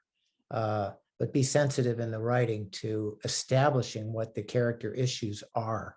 That seems to me kind of one really important way. As a director, I have other ways of establishing context. And since one of the chapters I asked everyone to read was the one on the language of camera, and I mentioned this sequence in the show The Killing, you read about it, and I think it was important in terms of a tool of the director to use camera to really create subjective states. But I'm also going to show it because it touches on this issue of context, because the clip I'll show, and I apologize, it's not a great transfer, it's a little grainy, but it's the centerpiece of the plot revelation is the reveal of a piece of jewelry, a ring, that only the killer could be in possession of. And I should say serial killer could be in possession of, because a certain victim, it was taken off her body, and could only have been done by the killer. So when Mireille Enos, playing Lyndon, sees this, she knows that she's been having a romantic, deep sexual romantic relationship with the killer, a monster. So it's it triggers a really other dimension, emotional state that I tried to objectify with the use of the camera to kind of put the audience into that frame of mind, to deepen the audience's experience. The audience would know what was happening on an intellectual level, no matter what, once they saw the ring. But I was to make the experience deeper and to put the audience into the experience of the protagonist, Sarah Lyndon. I utilized these various camera states, which I hoped offered the perception of someone who was in an altered state, a traumatized state, a state desiring to flee from reality and to seek a more innocent time. And that would also, I hoped, heighten the jeopardy the audience would feel the character was in, because she didn't have her full wits about her. She was not, she was wanting to flee reality, not deal with the challenging reality right in front of her, namely a killer that she's going to get in a car with. And I objectified that further with my choice of things like what I established what her point of view was, and then I showed what was of interest to her. So an ice cream truck going by, the symbol of innocence going by, is what draws the point of view. It's like she's following that. So those are all the kind of things which I'm going to show you now, which I described. But there's an interesting point of context to make too, which is, since the key was this ring, I wanted to remind the viewers of that, because it had been something that I don't know how many previous episodes before was the last time we'd ever even heard reference to the ring. This was the 12th, I think the 12th and final episode of the season. And, you know, my guess is it was probably in the 4th or 5th or 7th episode, maybe, that we had last had reference to this ring that was going to be so critical. So I wanted to be sure to remind the viewers, without necessarily calling attention to it, that, oh, remember that ring? So you'll see in a scene leading up to, and I cut this sequence together, so it's not exactly all of a piece, but there's a sequence that you'll see that starts it where Lyndon is in the police headquarters, and she's looking for Skinner, the killer. And we don't know he's a killer. Nobody knows he's the killer. Certainly Skinner doesn't know. Lyndon doesn't know if he's the killer.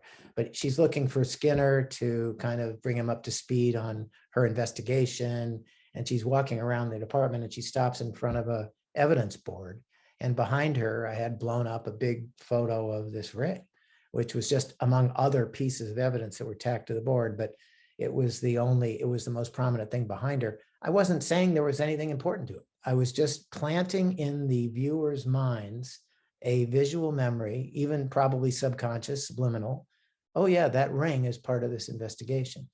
And then you'll see it play out. And I give it a little context by playing the first, when she gets to his house and he's packing, it's just to reestablish for you guys, the audience that's watching it, didn't need reestablishing. They thought that was exactly where the relationship was. But he's fleeing, and she misinterprets that. Again, the audience doesn't know that. We take his word for it, that he has to get out of town because of his marital problems. But we really know he's feeling the noose tightening on him. And then we'll have the scene that I described. So let me share screen again.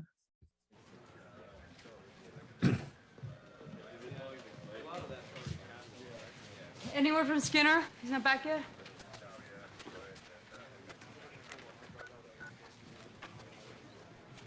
Hey, Jimmy, it's me again. I need you to call me back right away. Holder's been taken by IA for questioning. I really need your help. Wait, call me, please.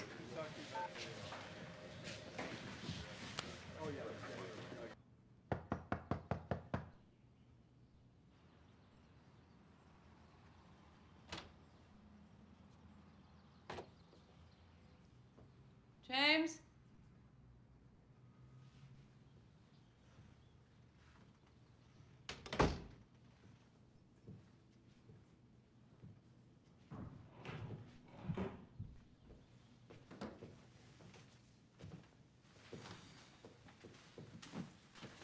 What are you doing? Hey, what are you doing here? Holder was taken by IA. I've been calling you. They won't let me see him. You've got to get him out. Yeah, I'll take care of it. The traffic cams show that there was a gray car stalking Adrian. Here and here. Could be anyone's car. Doesn't mean it's Reddick's, right? So after all this, it really does come down to your career, your reputation. Reopening the case would be too messy. Yeah, you have no idea what I'm thinking. Okay, so tell me, because I don't understand. Just gotta get out of here. Things are blowing up with Jen.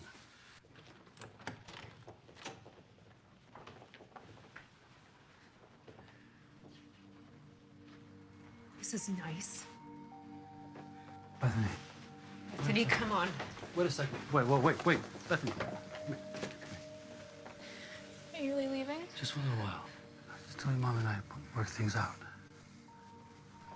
Hey, I'm sorry. I'm sorry. I'm so sorry. I'm so sorry. Please don't go ahead. It's gonna be right, okay? I love you, darling. I love you so much.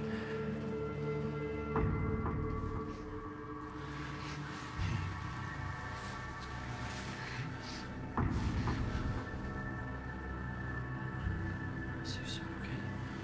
Yeah.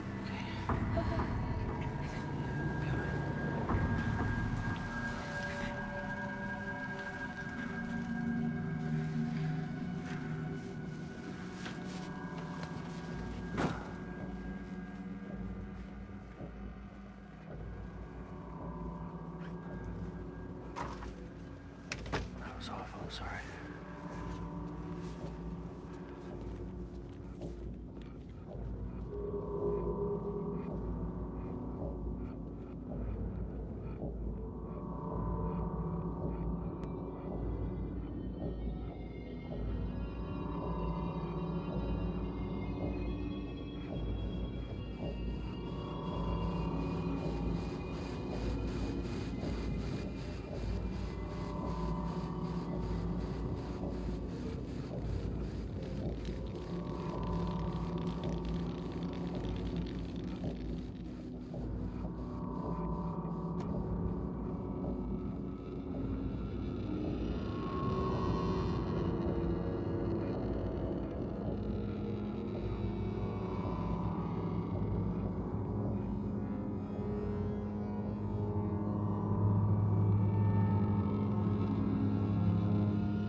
If you want to see him alive, you'll come with me.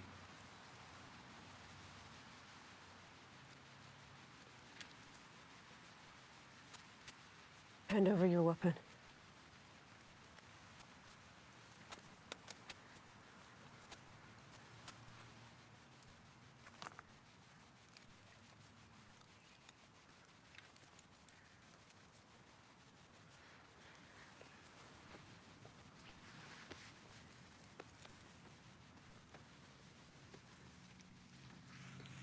Where is he?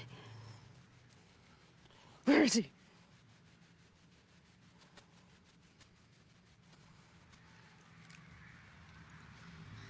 Get your hands behind your back.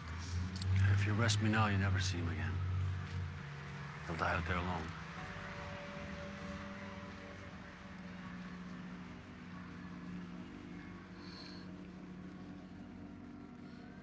Get in the car.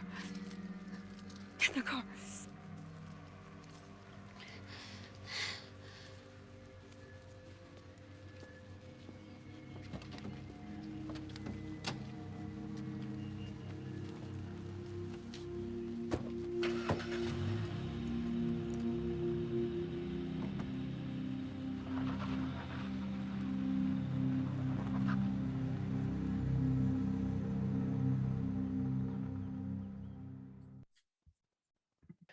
Yeah, that's a great episode.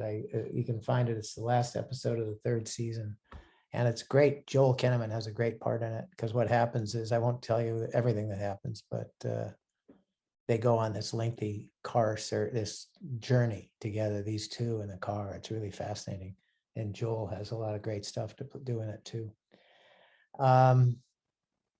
Yeah. So you read about that also in the camera thing. It's and I mentioned too that's also an instance of a show having a particular visual style that I, had to absorb and see that way. And one of the things that I loved about the show is it always aspired to obscure the image, because the premise was we are mysteries. So we are mysteries to ourselves, and what is true, and who are we really, and what is our deeper truth. And we have so many defenses against seeing it. So the lead character, Lyndon, has this stress, this post-traumatic stress she has some dark mystery in her past, which she doesn't really confront. This is a re-traumatizing of her past event. But the visual style is often to see through things, to create like rain, like that last image when the car was driving away was very emblematic of the visual style, shooting through that rear window with water on it and just these shadows. So that's how I would be thinking. I'd be looking for those opportunities. So there you have it. I mean, I also, since the question came up about context, there's a kind of fun episode I could show you from The Sopranos, which I talked about it was the second episode ever of The Sopranos, first one after the pilot. And it was also trying to, as I shared in that chapter, you know, I wanted to kind of create the sense that in Tony Soprano's psyche are these primal feminine forces. And so as he's talking to his psychotic mother, sociopathic mother, you know, I wanted to have these kind of, you know, sexual women dancing behind his head as he's talking on the phone, so that there would be a subliminal connection to like the power this woman holds over Tony.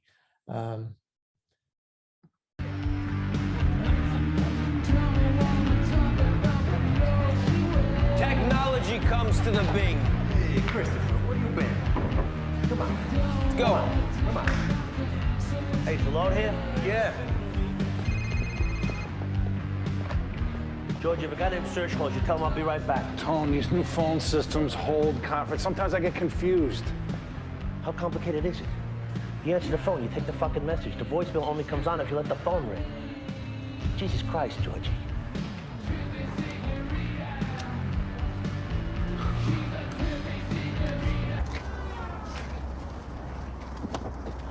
I hear there's not as many titles available as on Laser. Oh, you know there's more coming, though. My attorney just told me the picture's not that different from the Laser reader, Tom. But the sound, way improved. Good. Because nothing beats popping up some Orville Redenbachers and listening to Men in Black, you know? All right, fuck it. Hey, no, it's a goddamn riot, that's all. I'll be glad to hook it up, Tom. You know, I used to be an installer.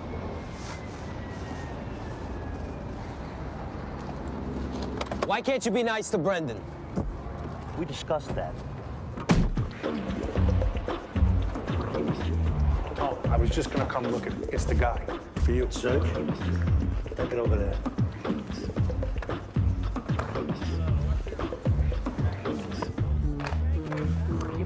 Serge.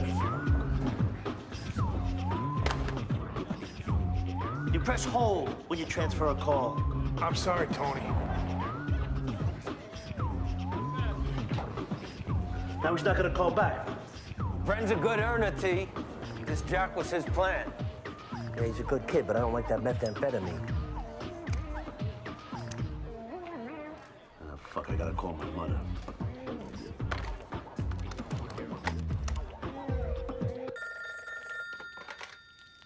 Hello?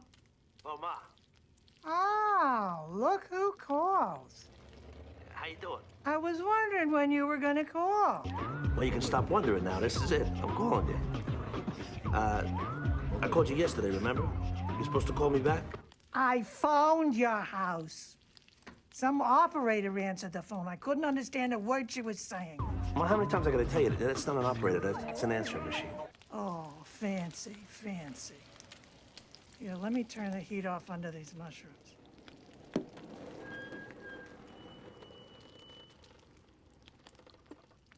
Now, you and my mother, you're like two peas in a pod. She can't master the phone either, but she's 70 years old. What's your fucking excuse?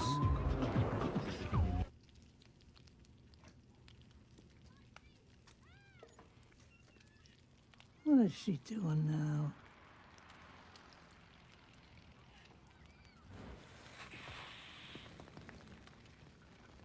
Oh, my God. Oh, my God. Ma. Ma. Hey, Ma. Oh, my God. Who the hell is she? Who is this? It's Anthony. The mushrooms. They're on fire. All right, Ma, get the fire extinguisher under the sink. The one I gave you, get it. Oh my God, the wall's getting all black. All right, Ma, hang up and call 911. Tone, the guy's on the second line. Aren't you coming over? You press hold, goddammit. Listen, Ma, I can't come over. I'm 40 minutes away. You hang up and you call 911 and you leave the house. Look at how I live. Ma, hang up and call 911.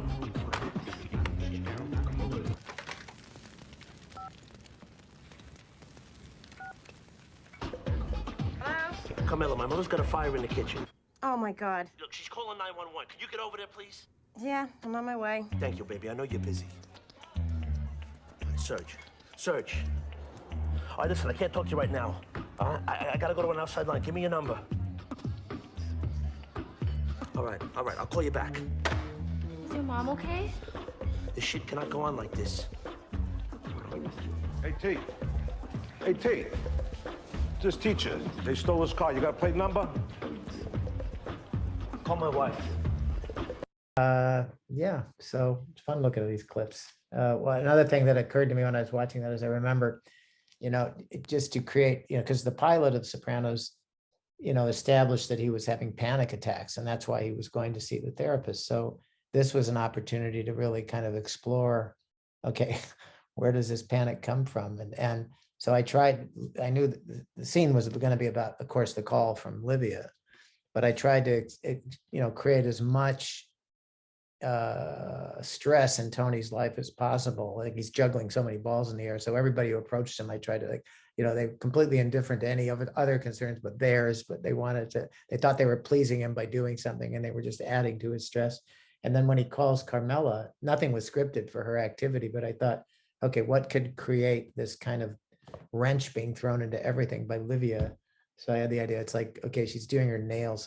How do you just run and go do, okay. So these are the kind of little touches, you can add as a director to kind of like, what's the subjective state you're trying to create in the audience? Now you could have written that too. You could have added that, she's in the middle of doing her nails, but that might be a little too talky in your script. I don't know. Love to hear another question. Maybe it's a stupid question, but some favorite writers or kind of writing styles or genres or something that you it's not you love the most or like working with. Well, I've been really fortunate to have found some great writers to work with. You just saw the work of David Chase, amazing, on The Sopranos. Veena Sood was the creative force behind, the writing force behind The Killing. What was the first clip I showed? Homeland. Oh, those guys are fantastic. I had a great, I was so impressed, several years ago with David Milch, who wrote Deadwood. I got to work on that. Now that's an interesting story because David was kind of unique, and you really, as a director, had to really park your ego at the door because he was so hands-on, but in a very lovely, gracious way. Because his creative process was so interesting. I mean, he I guess, made his first mark in TV with, what was it? And I think it was NYPD Blue, right? And then on Deadwood, he created this whole world. And, but his process was such that he seemed incapable of getting scripts done in time enough for you to prep it. He would write right up to the last minute. So you often would start a job with him having nothing to prep, because if you're lucky, you might have an outline, which, I can't really do much with an outline because every scene has a specific life. I can't really think of how I'm going to stage because that's dependent on the moment to moment interaction between the characters, which only comes after the scene's written with dialogue and all that. So he would sit in a trailer and he'd have a bunch of aspiring writers. There were most of them, I guess, were paid on the staff. Talented people, but they often, all they did was they'd sit around David. He'd lie on the floor. It was amazing, with a big computer screen in front of him and someone typing up his dictation. And he would just be talking to all the writers on these brilliant subjects. And I know this because that's how I spent my prep. It's like you go hang out with David in the trailer as he's evolving the script because there's nothing else to do. And he would, I don't know if many of you have watched the show, but it's the most incredible dialogue. I mean, it was off-putting to a lot of people, including me when I first saw it, because it was just every other word was the F-bomb. You know, it's like that's how they talked. And but it really, I grew to love it like it was almost Shakespeare that he was writing. And what he would do is he'd lie down and he'd just start riffing. He'd just start free associating, and he'd tell whoever was operating the word processing thing would just say, scroll down, and he'd just pick a scene that his impulse took him to. Yeah, scroll down to the scene with Swearingen in the bar with so-and-so and the Bullock, and middle of the page, yeah, right there. And he just started talking in the voice of the character. And he would maybe, come up with a full page of a brilliant monologue that was like, where is this going? But it's fascinating. And then he'd leave it for a few minutes, go somewhere else, then he'd come back to it and he'd do it again. And you'd see him sift it down, sift it down, sift it down. And so often it would just come down to 3 lines that were just poetry, that had all of implied everything else that had been in the longer version.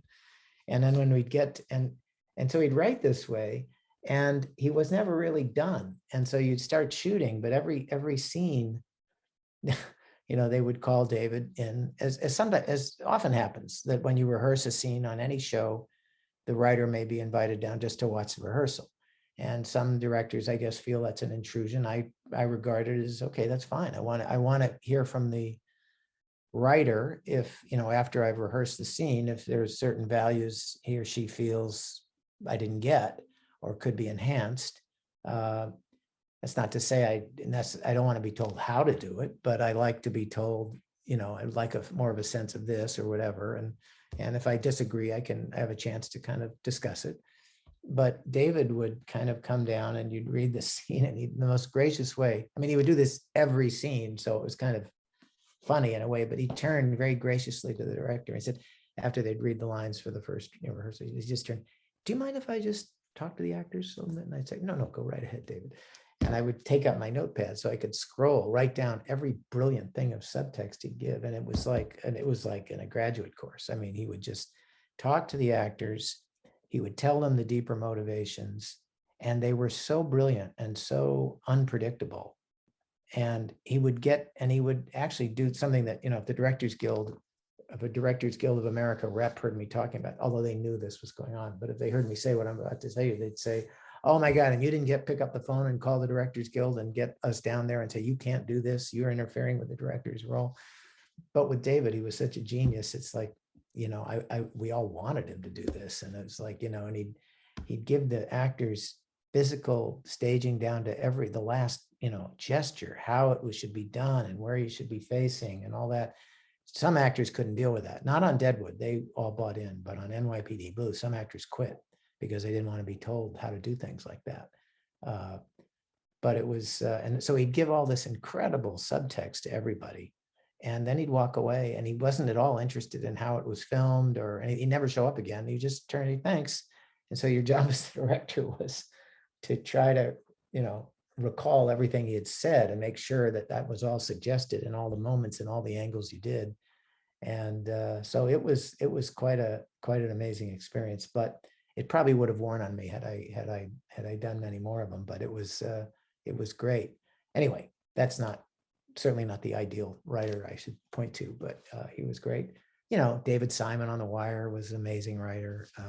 Nowadays, I point to the great shows, and those are the great writers. I don't do the show. I wish I could do the show Succession. I was offered one, I think the second season, and I was in the middle I had taken another job on another great show, The Marvelous Mrs. Maisel. So I couldn't, which I love. I don't know if that airs in Sweden, but that to me is incredible writing. And in terms of what I like and respond to, I love being, again, it's kind of why I don't consider myself an auteur. It's like, I love seeing the world in different ways. And so I love going between deep drama to thriller to graphic novel kind of thing to comedy. I love that because I love moving around and getting to kind of experience myself in a different way. And I value the writing. Another wonderful comedy. I don't know if it travels well. Are any of you guys familiar with the show It's Always Sunny in Philadelphia? Yeah, very funny show. Yes. And I was involved with that at the beginning. And just zany, wonderful comedians, and just a different worldview. So you get to, as the storyteller, you get to experience yourself in that world, in that sensibility. Those guys are great writers too. So there's a little survey. Can you tell us talk a little about your relationship with the actors? Maybe if there's some actor that you can specifically tell us how you've been working with, or how you approach them, or how you, your style or whatever. Yeah, well, I hope most of you did read that chapter, because I said a lot of what I feel I have to say about directing actors in the chapter I wrote, but I'll go through it a little bit. Sorry, I just, thank you. No, I appreciate the question and I enjoy talking about it.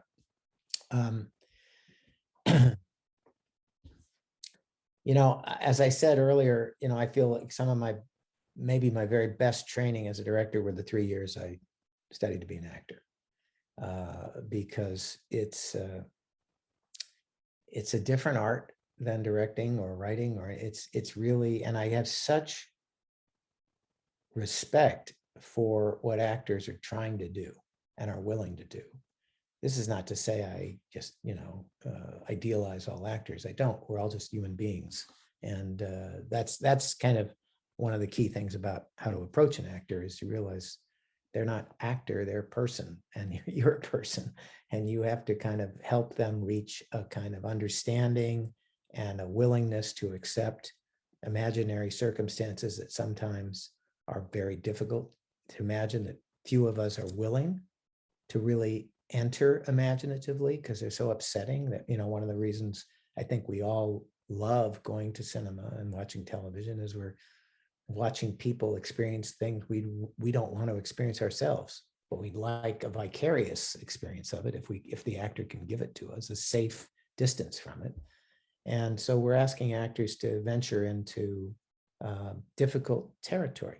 I don't doubt that there are some people psychologically who kind of like avoiding their own circumstances and don't have the difficulty entering these difficult circumstances, you know, but I have to assume that there's an element of courage that's required in each true deep performance, because you're also entering the unknown. Because I think that's another thing about great performances and great writing and great directing. It's like you have to be willing not to know.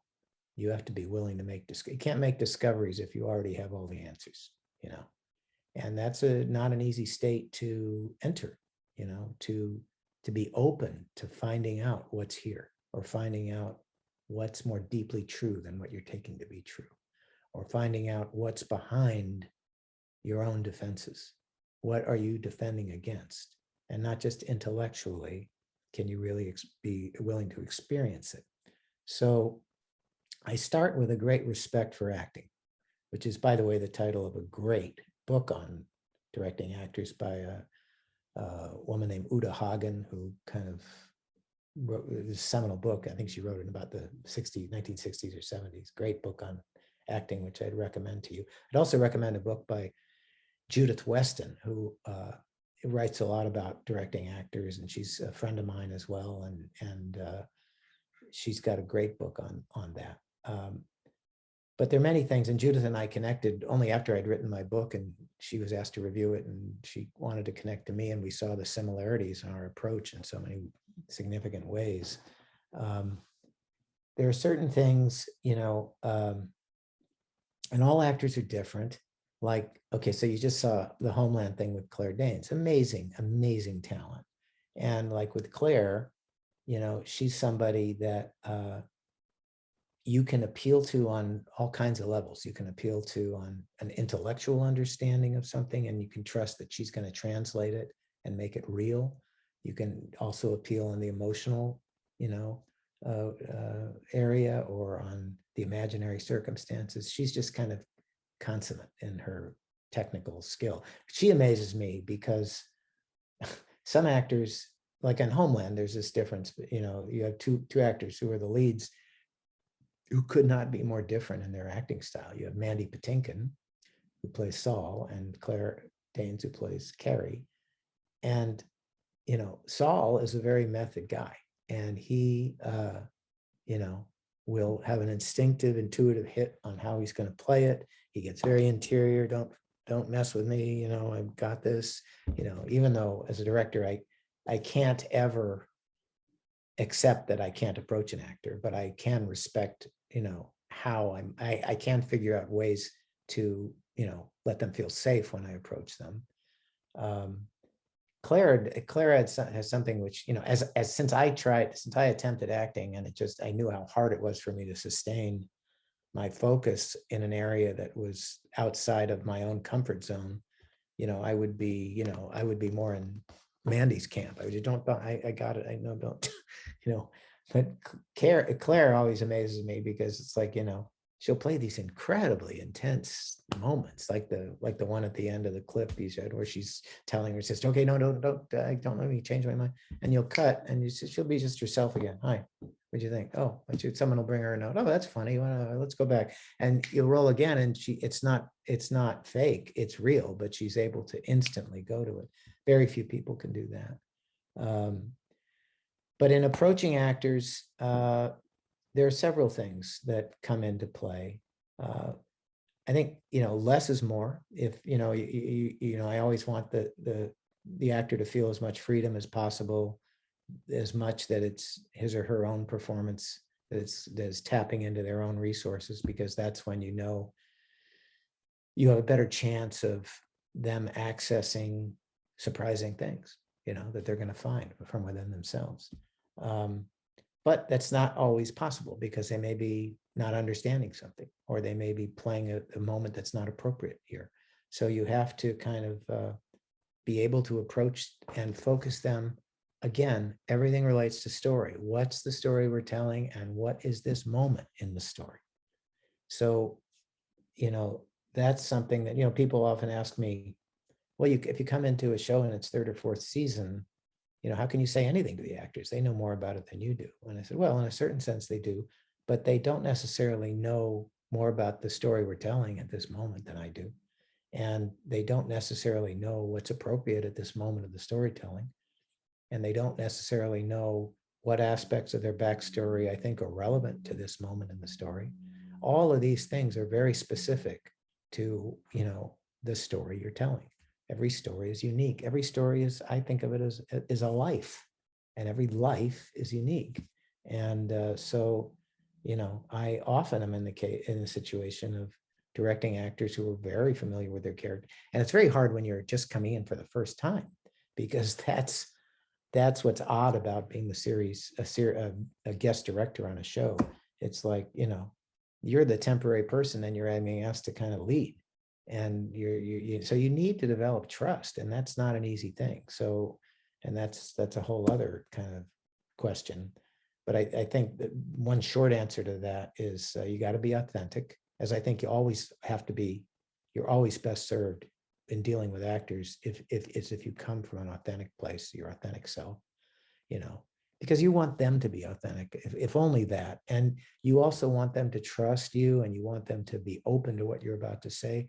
And they have a preternatural sense of who you are. You know, actors are generally very sensitive and very intuitive and very perceptive. And, you know, you have to respect that you're going to be seen through if you come off inauthentically. And so, you know, and when I'm authentic, I'm on my own ground. I don't have to worry necessarily. I can back up anything I say because it's how I felt. I can change my mind because it's only me. I'm contradicting, you know. And so, you know, I try to be authentic. I think that's really important in dealing with actors. But also what I try to do is focus on story a good deal. I mean, I'll use whatever I need. I'll do whatever it takes. That's what I'll do. I mean, that's the short answer. Whatever it takes to get an actor to a certain place that I think they need to be. But I prefer to bring them along. I prefer to be open to their take on things. I prefer them to find it. And I love most when they find something I never would have thought of.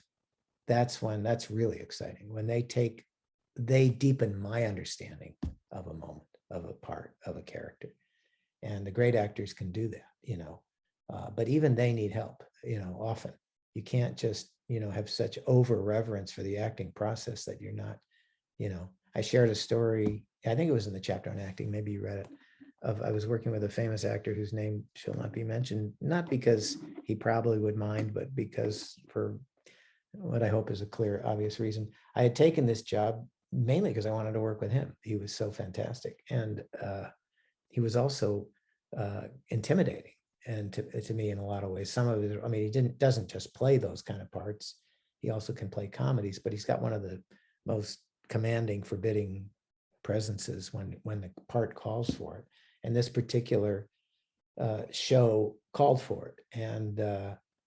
And I got there, and as I try to introduce myself to the cast during my prep period. So they're not just meeting me for the first time when I'm hoping to be so intimate, because the process is so intimate.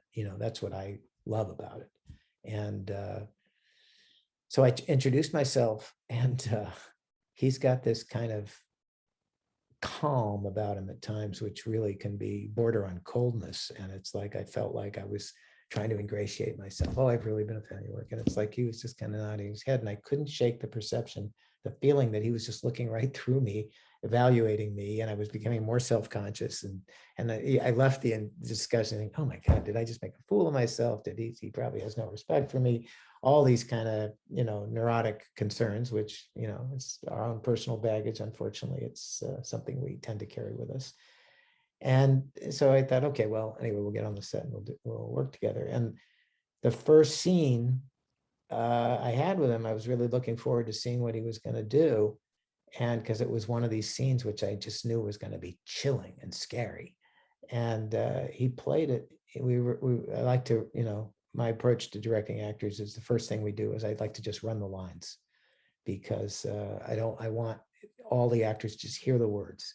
I don't want them to start making choices about where they're going to move or how, at first, because they're not yet embodied, and their head may be in a different place, especially in series television, which shoots a lot in a day. And they might have come from they would have just finished doing an entirely other scene from a different moment in the story. They might even be coming from a different episode to when I get them, So I like to just read the lines so that their juices start to flowing. They start hearing not just their lines, but the other actors' lines. Okay, because I think it's important that you be as embodied as possible when you start to make choices. I mean, because you start to awaken to your physical impulses. And we read the scene, and we just read the lines. Okay, so let's get it up on its feet. Let's rehearse it. I called this actor Max in the book, so I'll call him Max here. I said, Max, okay, so-and-so is sitting here. Why don't you make your entrance? And he comes in the first rehearsal, and I kept watching, waiting for it to happen. But he finishes the whole scene, and I'm just like, nothing happened. There was no dramatic tension. There was no menace. There was no anything that I thought I knew the scene required. And here's this really successful, great actor who I felt like I hadn't gotten off to a good start with in my introduction to him. And the scene wasn't working. So I thought, okay, well, we had staged it. It wasn't difficult staging. So I said, okay, well, let's start to light, because I said, I don't want to come in and give him a note and have him look at me and saying, what are you kidding? What are you telling me this for? That was just a rehearsal. I was just saying lines.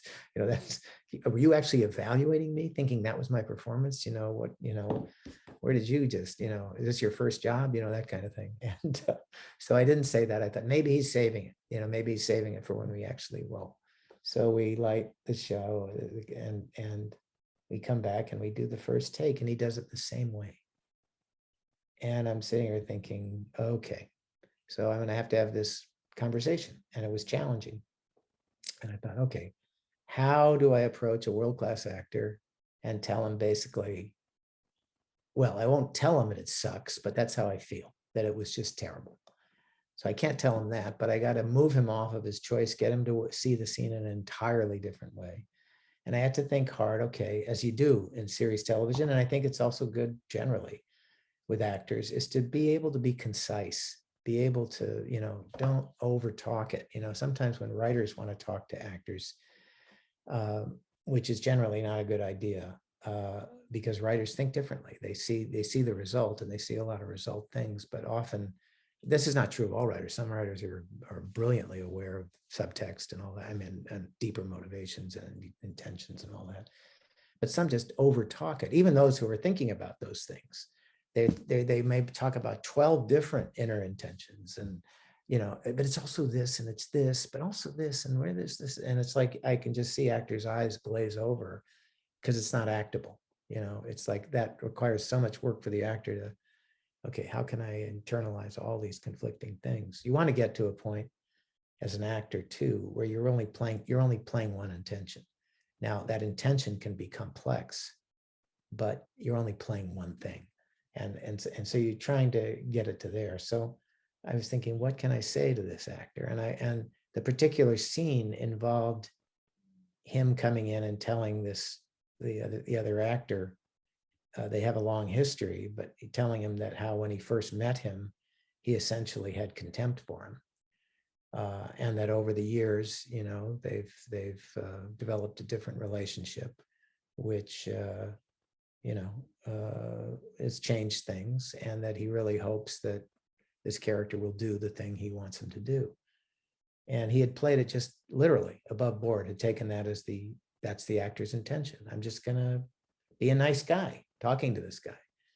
And so I went up to him and I said, I wonder if you could, I saw how you were playing it, because that's another thing I try to do. I try to, when I make a change, I'm not always successful at this, but I try as best I can to let the actor know that I saw what they were trying to do. Because, it's easy to get under the stress of the moment to like, no, that's not it. No, don't do it that way. It's this, and it's like that can convey, I think you're stupid. You missed the story point. You probably didn't even care enough about to figure it out, or you're not smart enough. It can convey all these negative kind of things.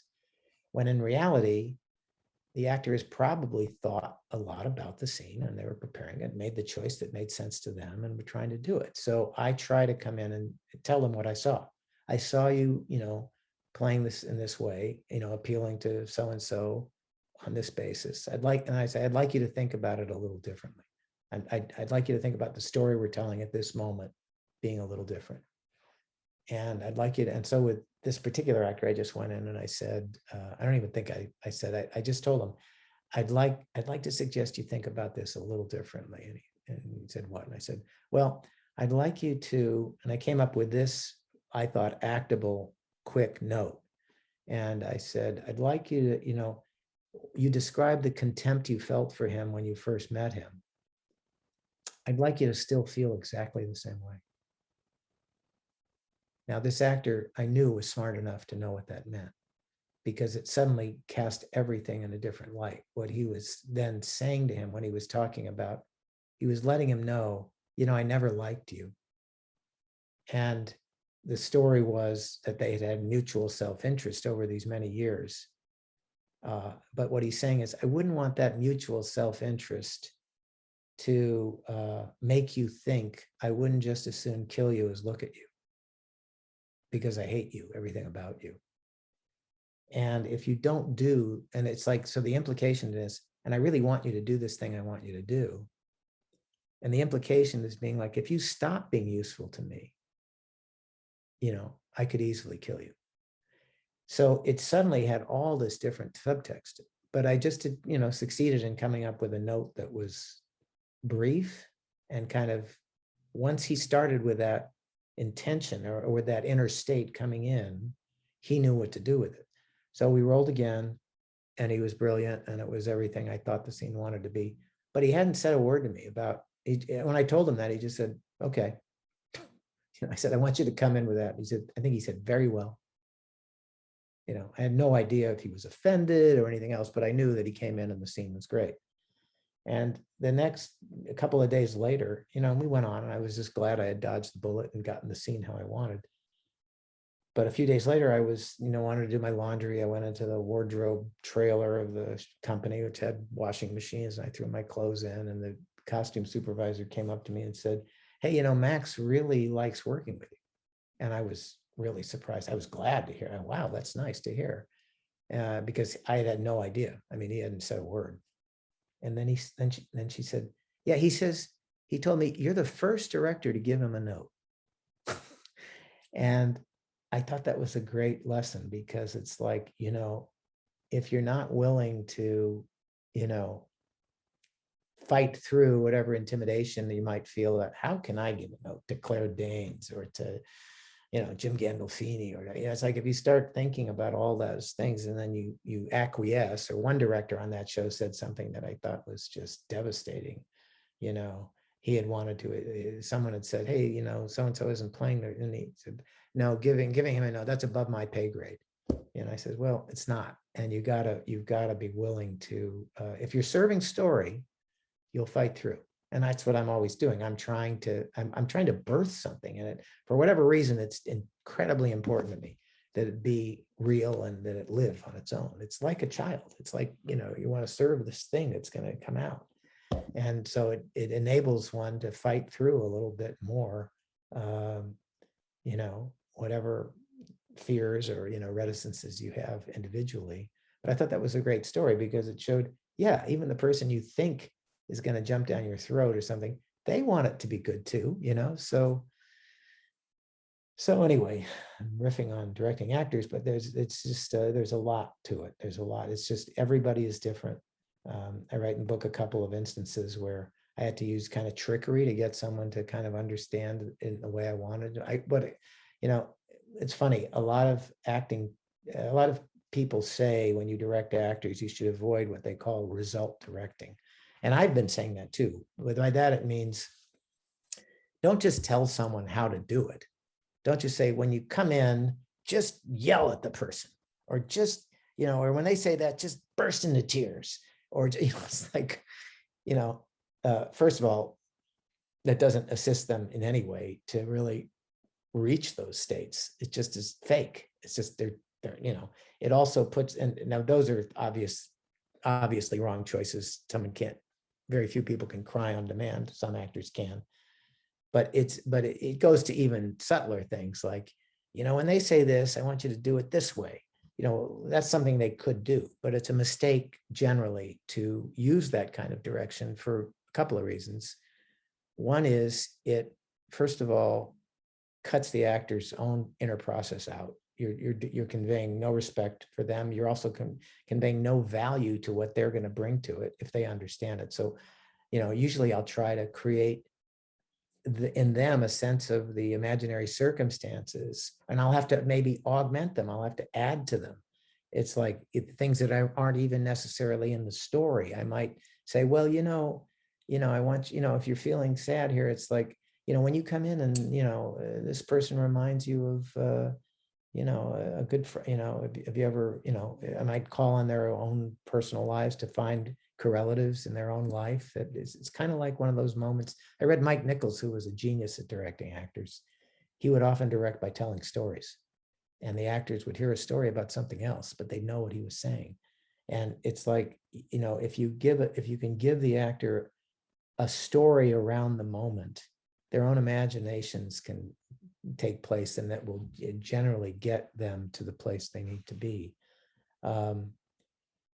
So you try not to do that, but there are times when actors just are too, stubborn or whatever, and you have to come up with different solutions to get the moment, because that's frankly what I want the experience to be a good one, of course, but what my bottom line is, I care about the result. I've got to bring about the result. So I may not tell them the result, but if I can get the result in any other way, that's fine, because that's what I need for the storytelling. All right, enough of the lecture on acting. Anybody else want to ask a question? Hi, Dan. So I am studying showrunning, and I'm about to embark on choosing directors. And I was just wondering, do you have tips for how do I how do I approach a director? How do I convince them of my vision? How does the relationship, how should the relationship pan out? I'm still kind of figuring it out. Yeah. Is this for a school project or for a commercial project? Yes. So you're going to be picking from among the pool of directors that are in the school with you? No, professional directors. Professional directors. Okay. Yeah. Well, I would start with a healthy self-respect for what you're doing and a healthy respect for what a director can bring. You know, I think both of those things are really important. You know, I, as a director, listening to a showrunner, really want to feel like there's a there, and that there's a reason for this show that you've created, and what has driven you. What do you care about in it? Why are, you know, what is important to you? What are you exploring? And I mean, I'm sure you will have answers to all those things if you give thought to it. And I think it's important for me personally, this director, it's important for that to be conveyed, because I want to serve that vision. I want to buy into it. I want to be interested in it. And so, you know, I would be interested, if I were a showrunner, if the directors you're talking to have interest in that vision. I mean, if this is for like the pilot episode or the first episode, so it's not something they already know what it is, right? So, I would talk about what's important to you about this story and about this script and the characters, what you're exploring. And, I would guess I would be interested in their answers. If like, it's, how are they responding to you? It's like, just get a sense, are they a good match for this material? Do they seem open to it? Or are they just interested in, yeah. Is it, where's the action sequence? Oh, great. I get to do that. Great. Okay. Yeah. Blah, blah, blah, blah. Oh, another action scene. It's like you say, okay, this director is in love with action, and maybe your show isn't. And you might have one action sequence is why they took the interview or something. And you say, okay, so maybe they'd be good at that, but I wish I could sense a little more interest in these character nuances I'm exploring. So you're reading them. It's like, it's not,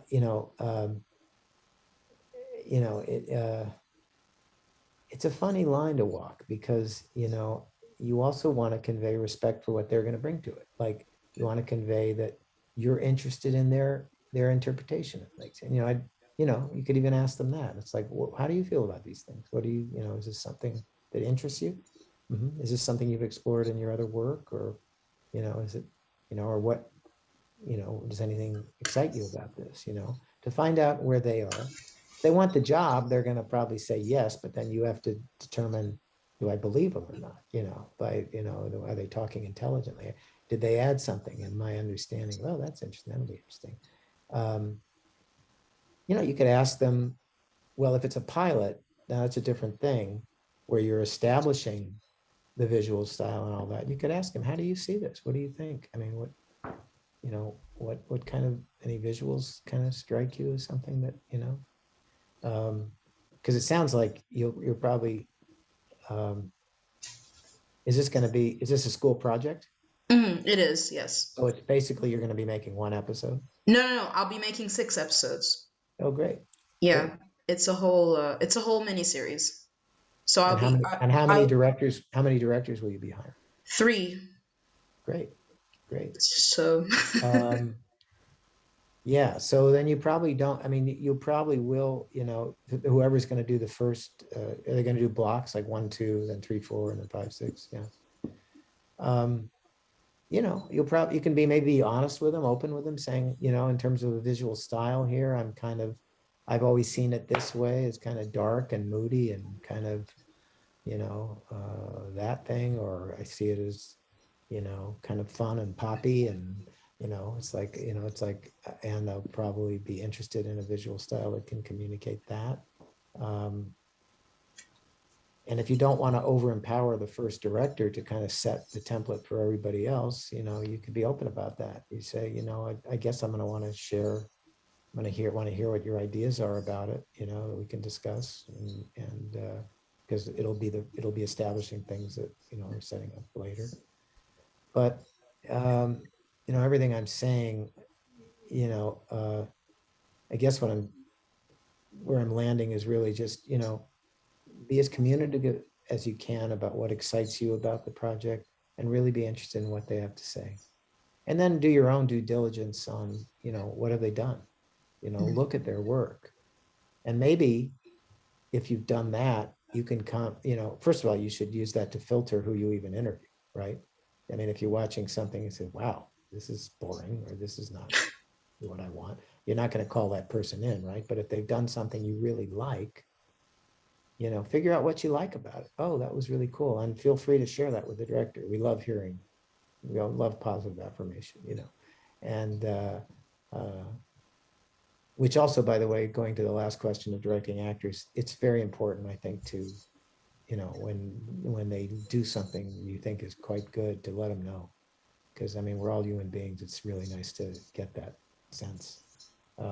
But, you should be familiar with this director and know what they've done.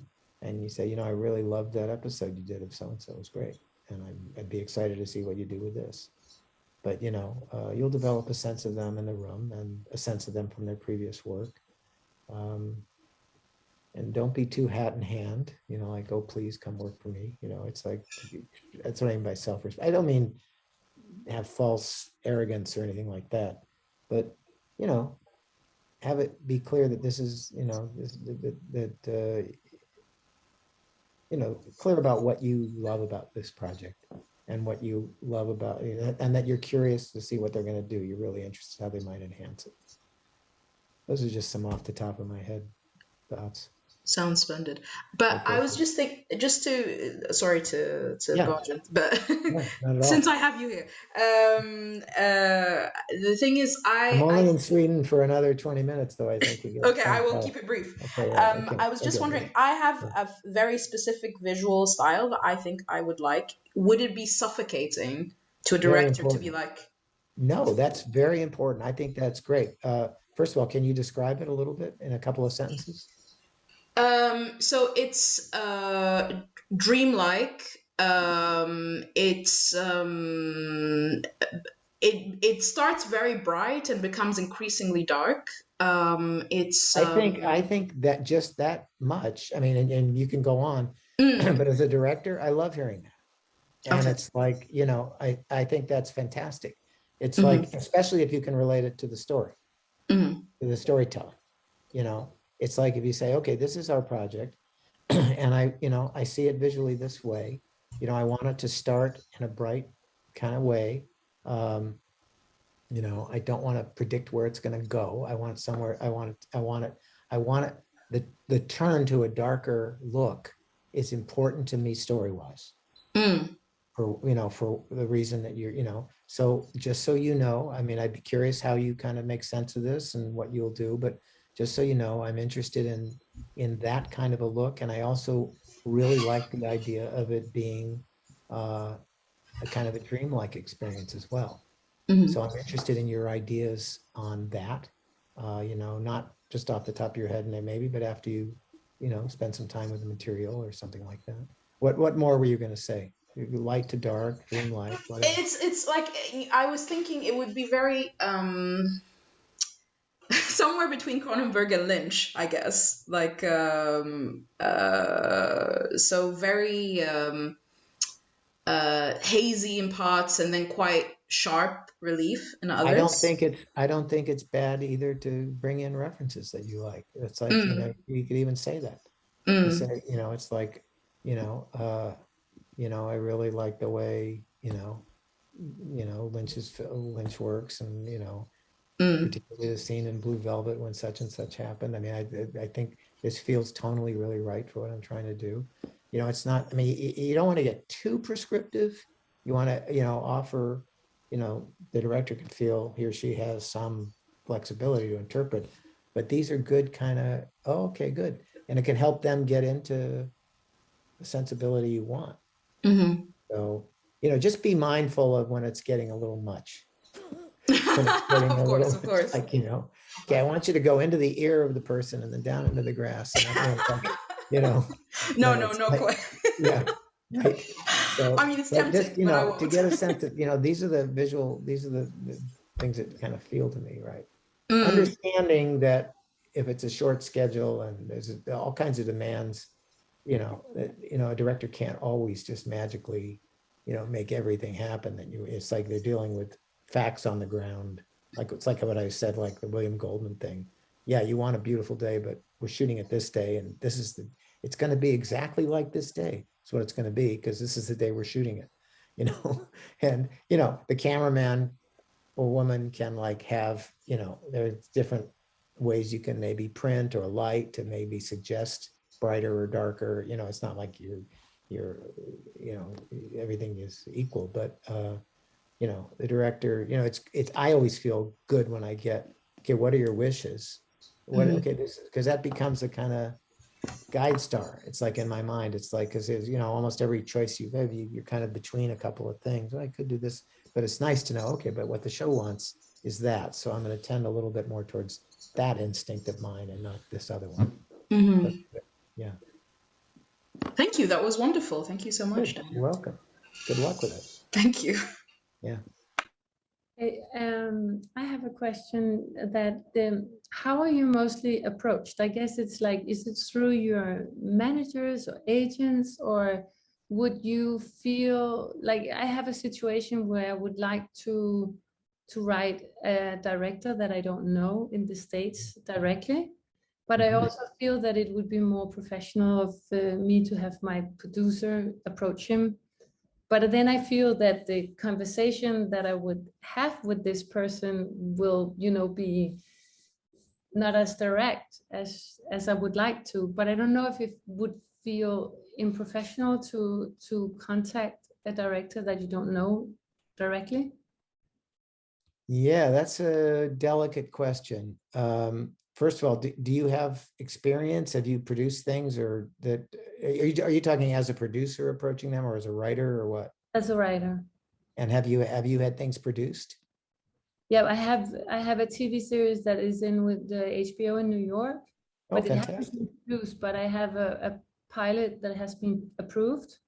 But I'm trying to get the right people in on it, and I would just like to have a conversation with this director before I approach it to HBO. So I'm that's great, because but I don't know how to go about it, because in a way I feel that it would be better if I convince my producer that this would be a good idea. I just want to have more background before I do this. Yeah, well, it's great you already have standing. You already have something that's been produced very reputably by HBO. That's fantastic. No, but it hasn't been produced. It's my first thing that I have. I've been working on other people's stuff for anonymous content in Los Angeles, but I haven't had my own project out there produced yet. Working as a writer, or what? Yeah, working as a writer. Okay. And do you have an agent? No, I have a UTA agent that wants to be kind of like my agent, but not until I have produced something entirely of my own. Right, so that I'm in this catch-22, it's yeah. There are a lot of catch-22s, I know. So I can write him and then he'll write me back, but it's not official.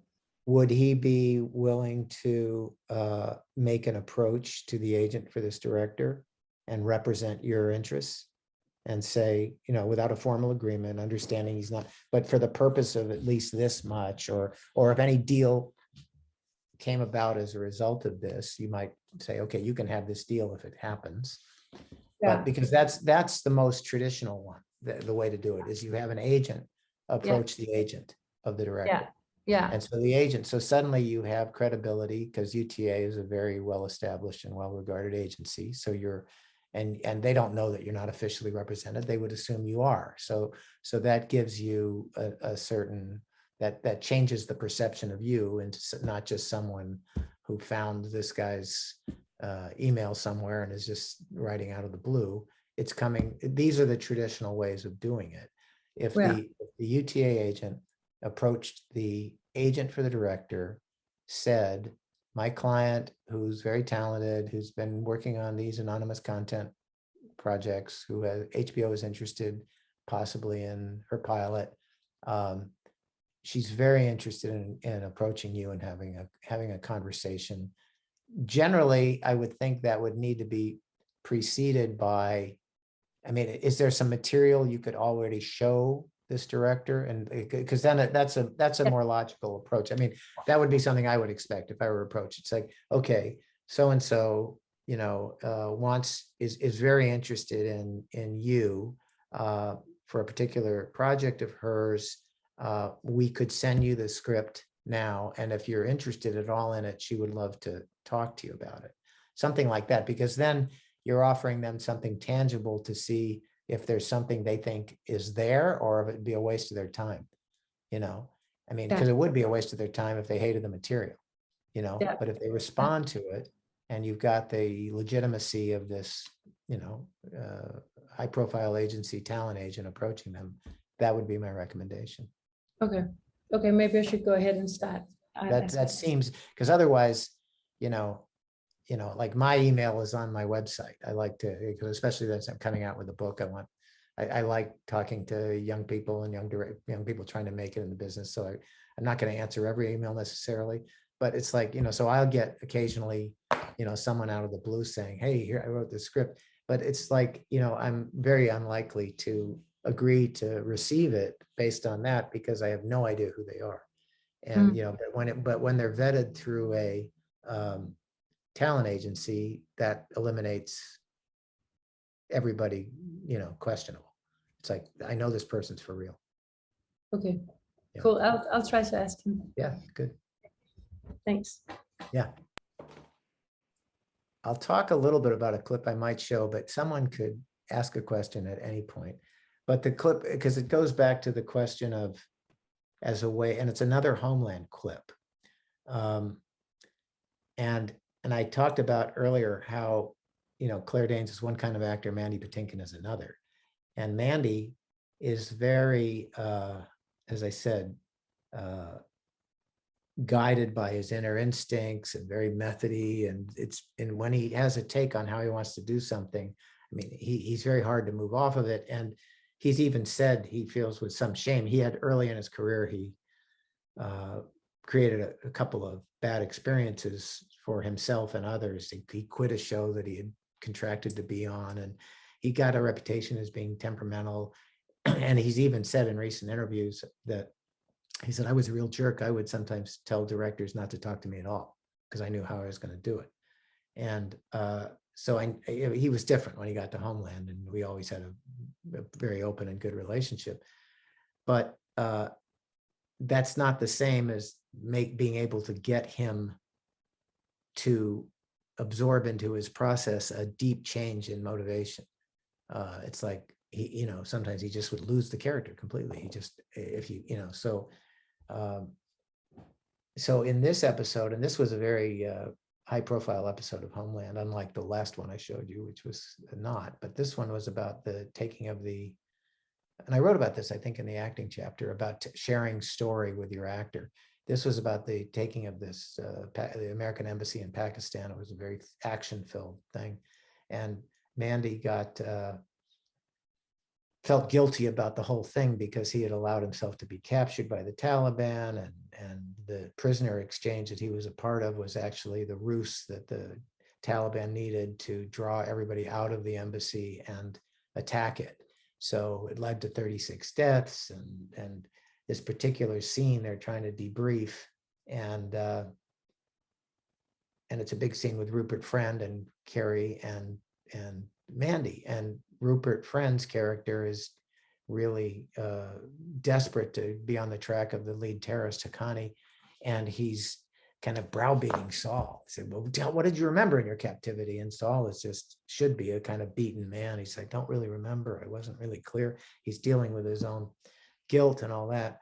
And I knew that was what the scene had to be, because he was going to be browbeating Saul so much that finally Carrie Matheson, has to interrupt it to say, what are you doing? You're attacking Saul. You're beating him when he's down. Stop this.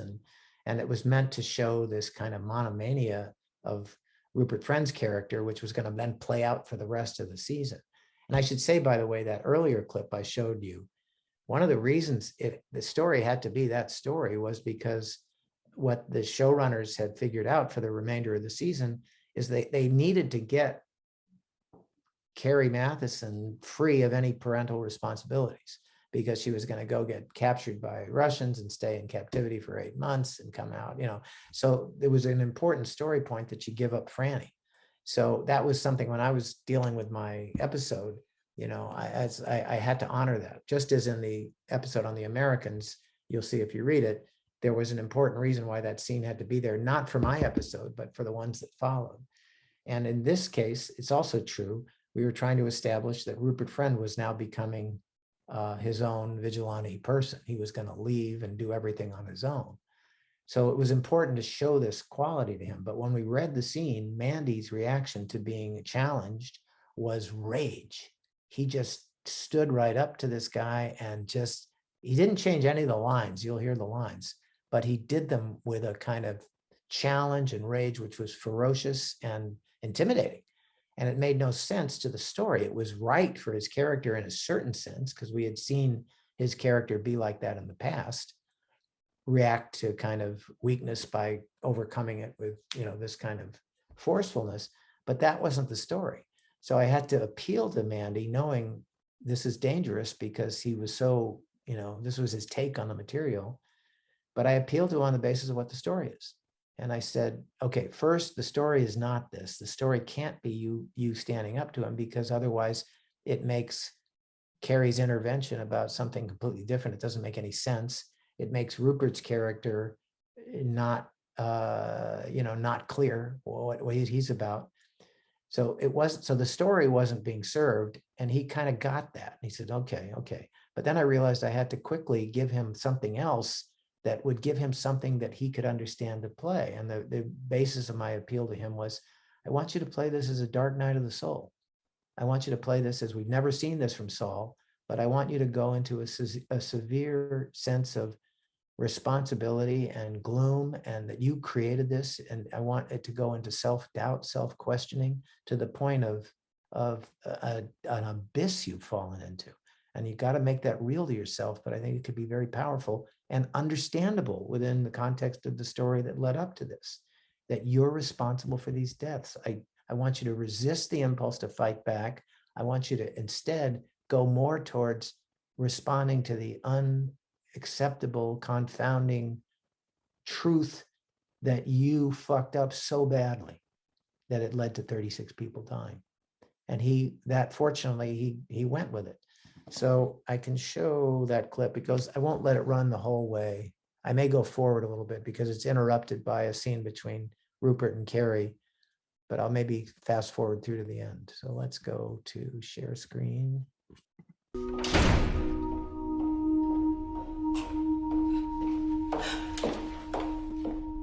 Come on, focus.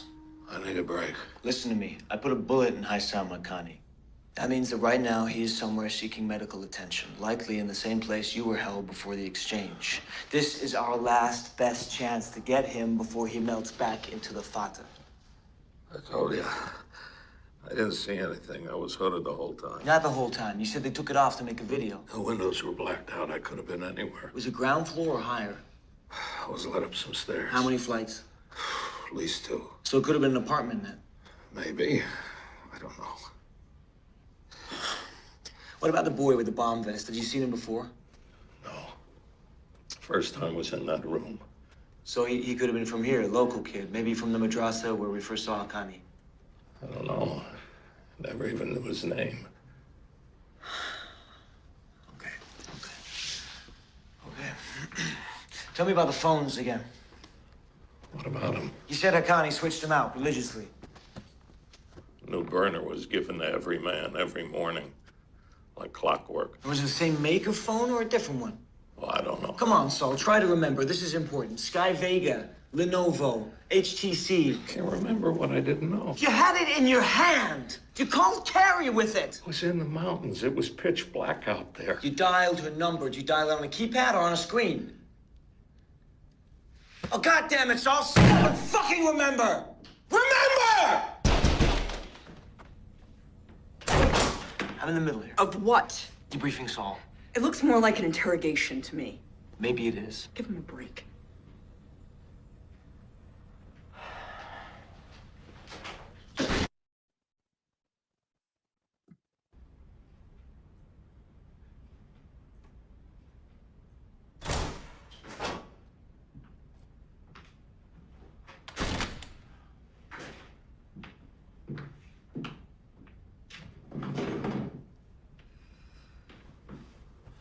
was that about?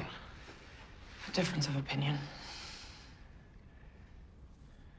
You all right? Not even close.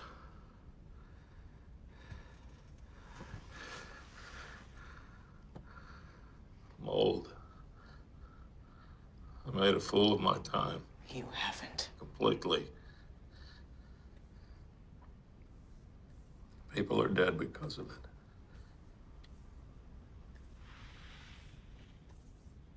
I want you to know something. The attack on the embassy, it was Haqqani's plan all along. From the very beginning, way before you were abducted. That's why he went to such great lengths to make us believe he was dead. That's why he had Sammy Bachman killed in the street. Did you hear me, Saul? It was Haqqani's plan all along.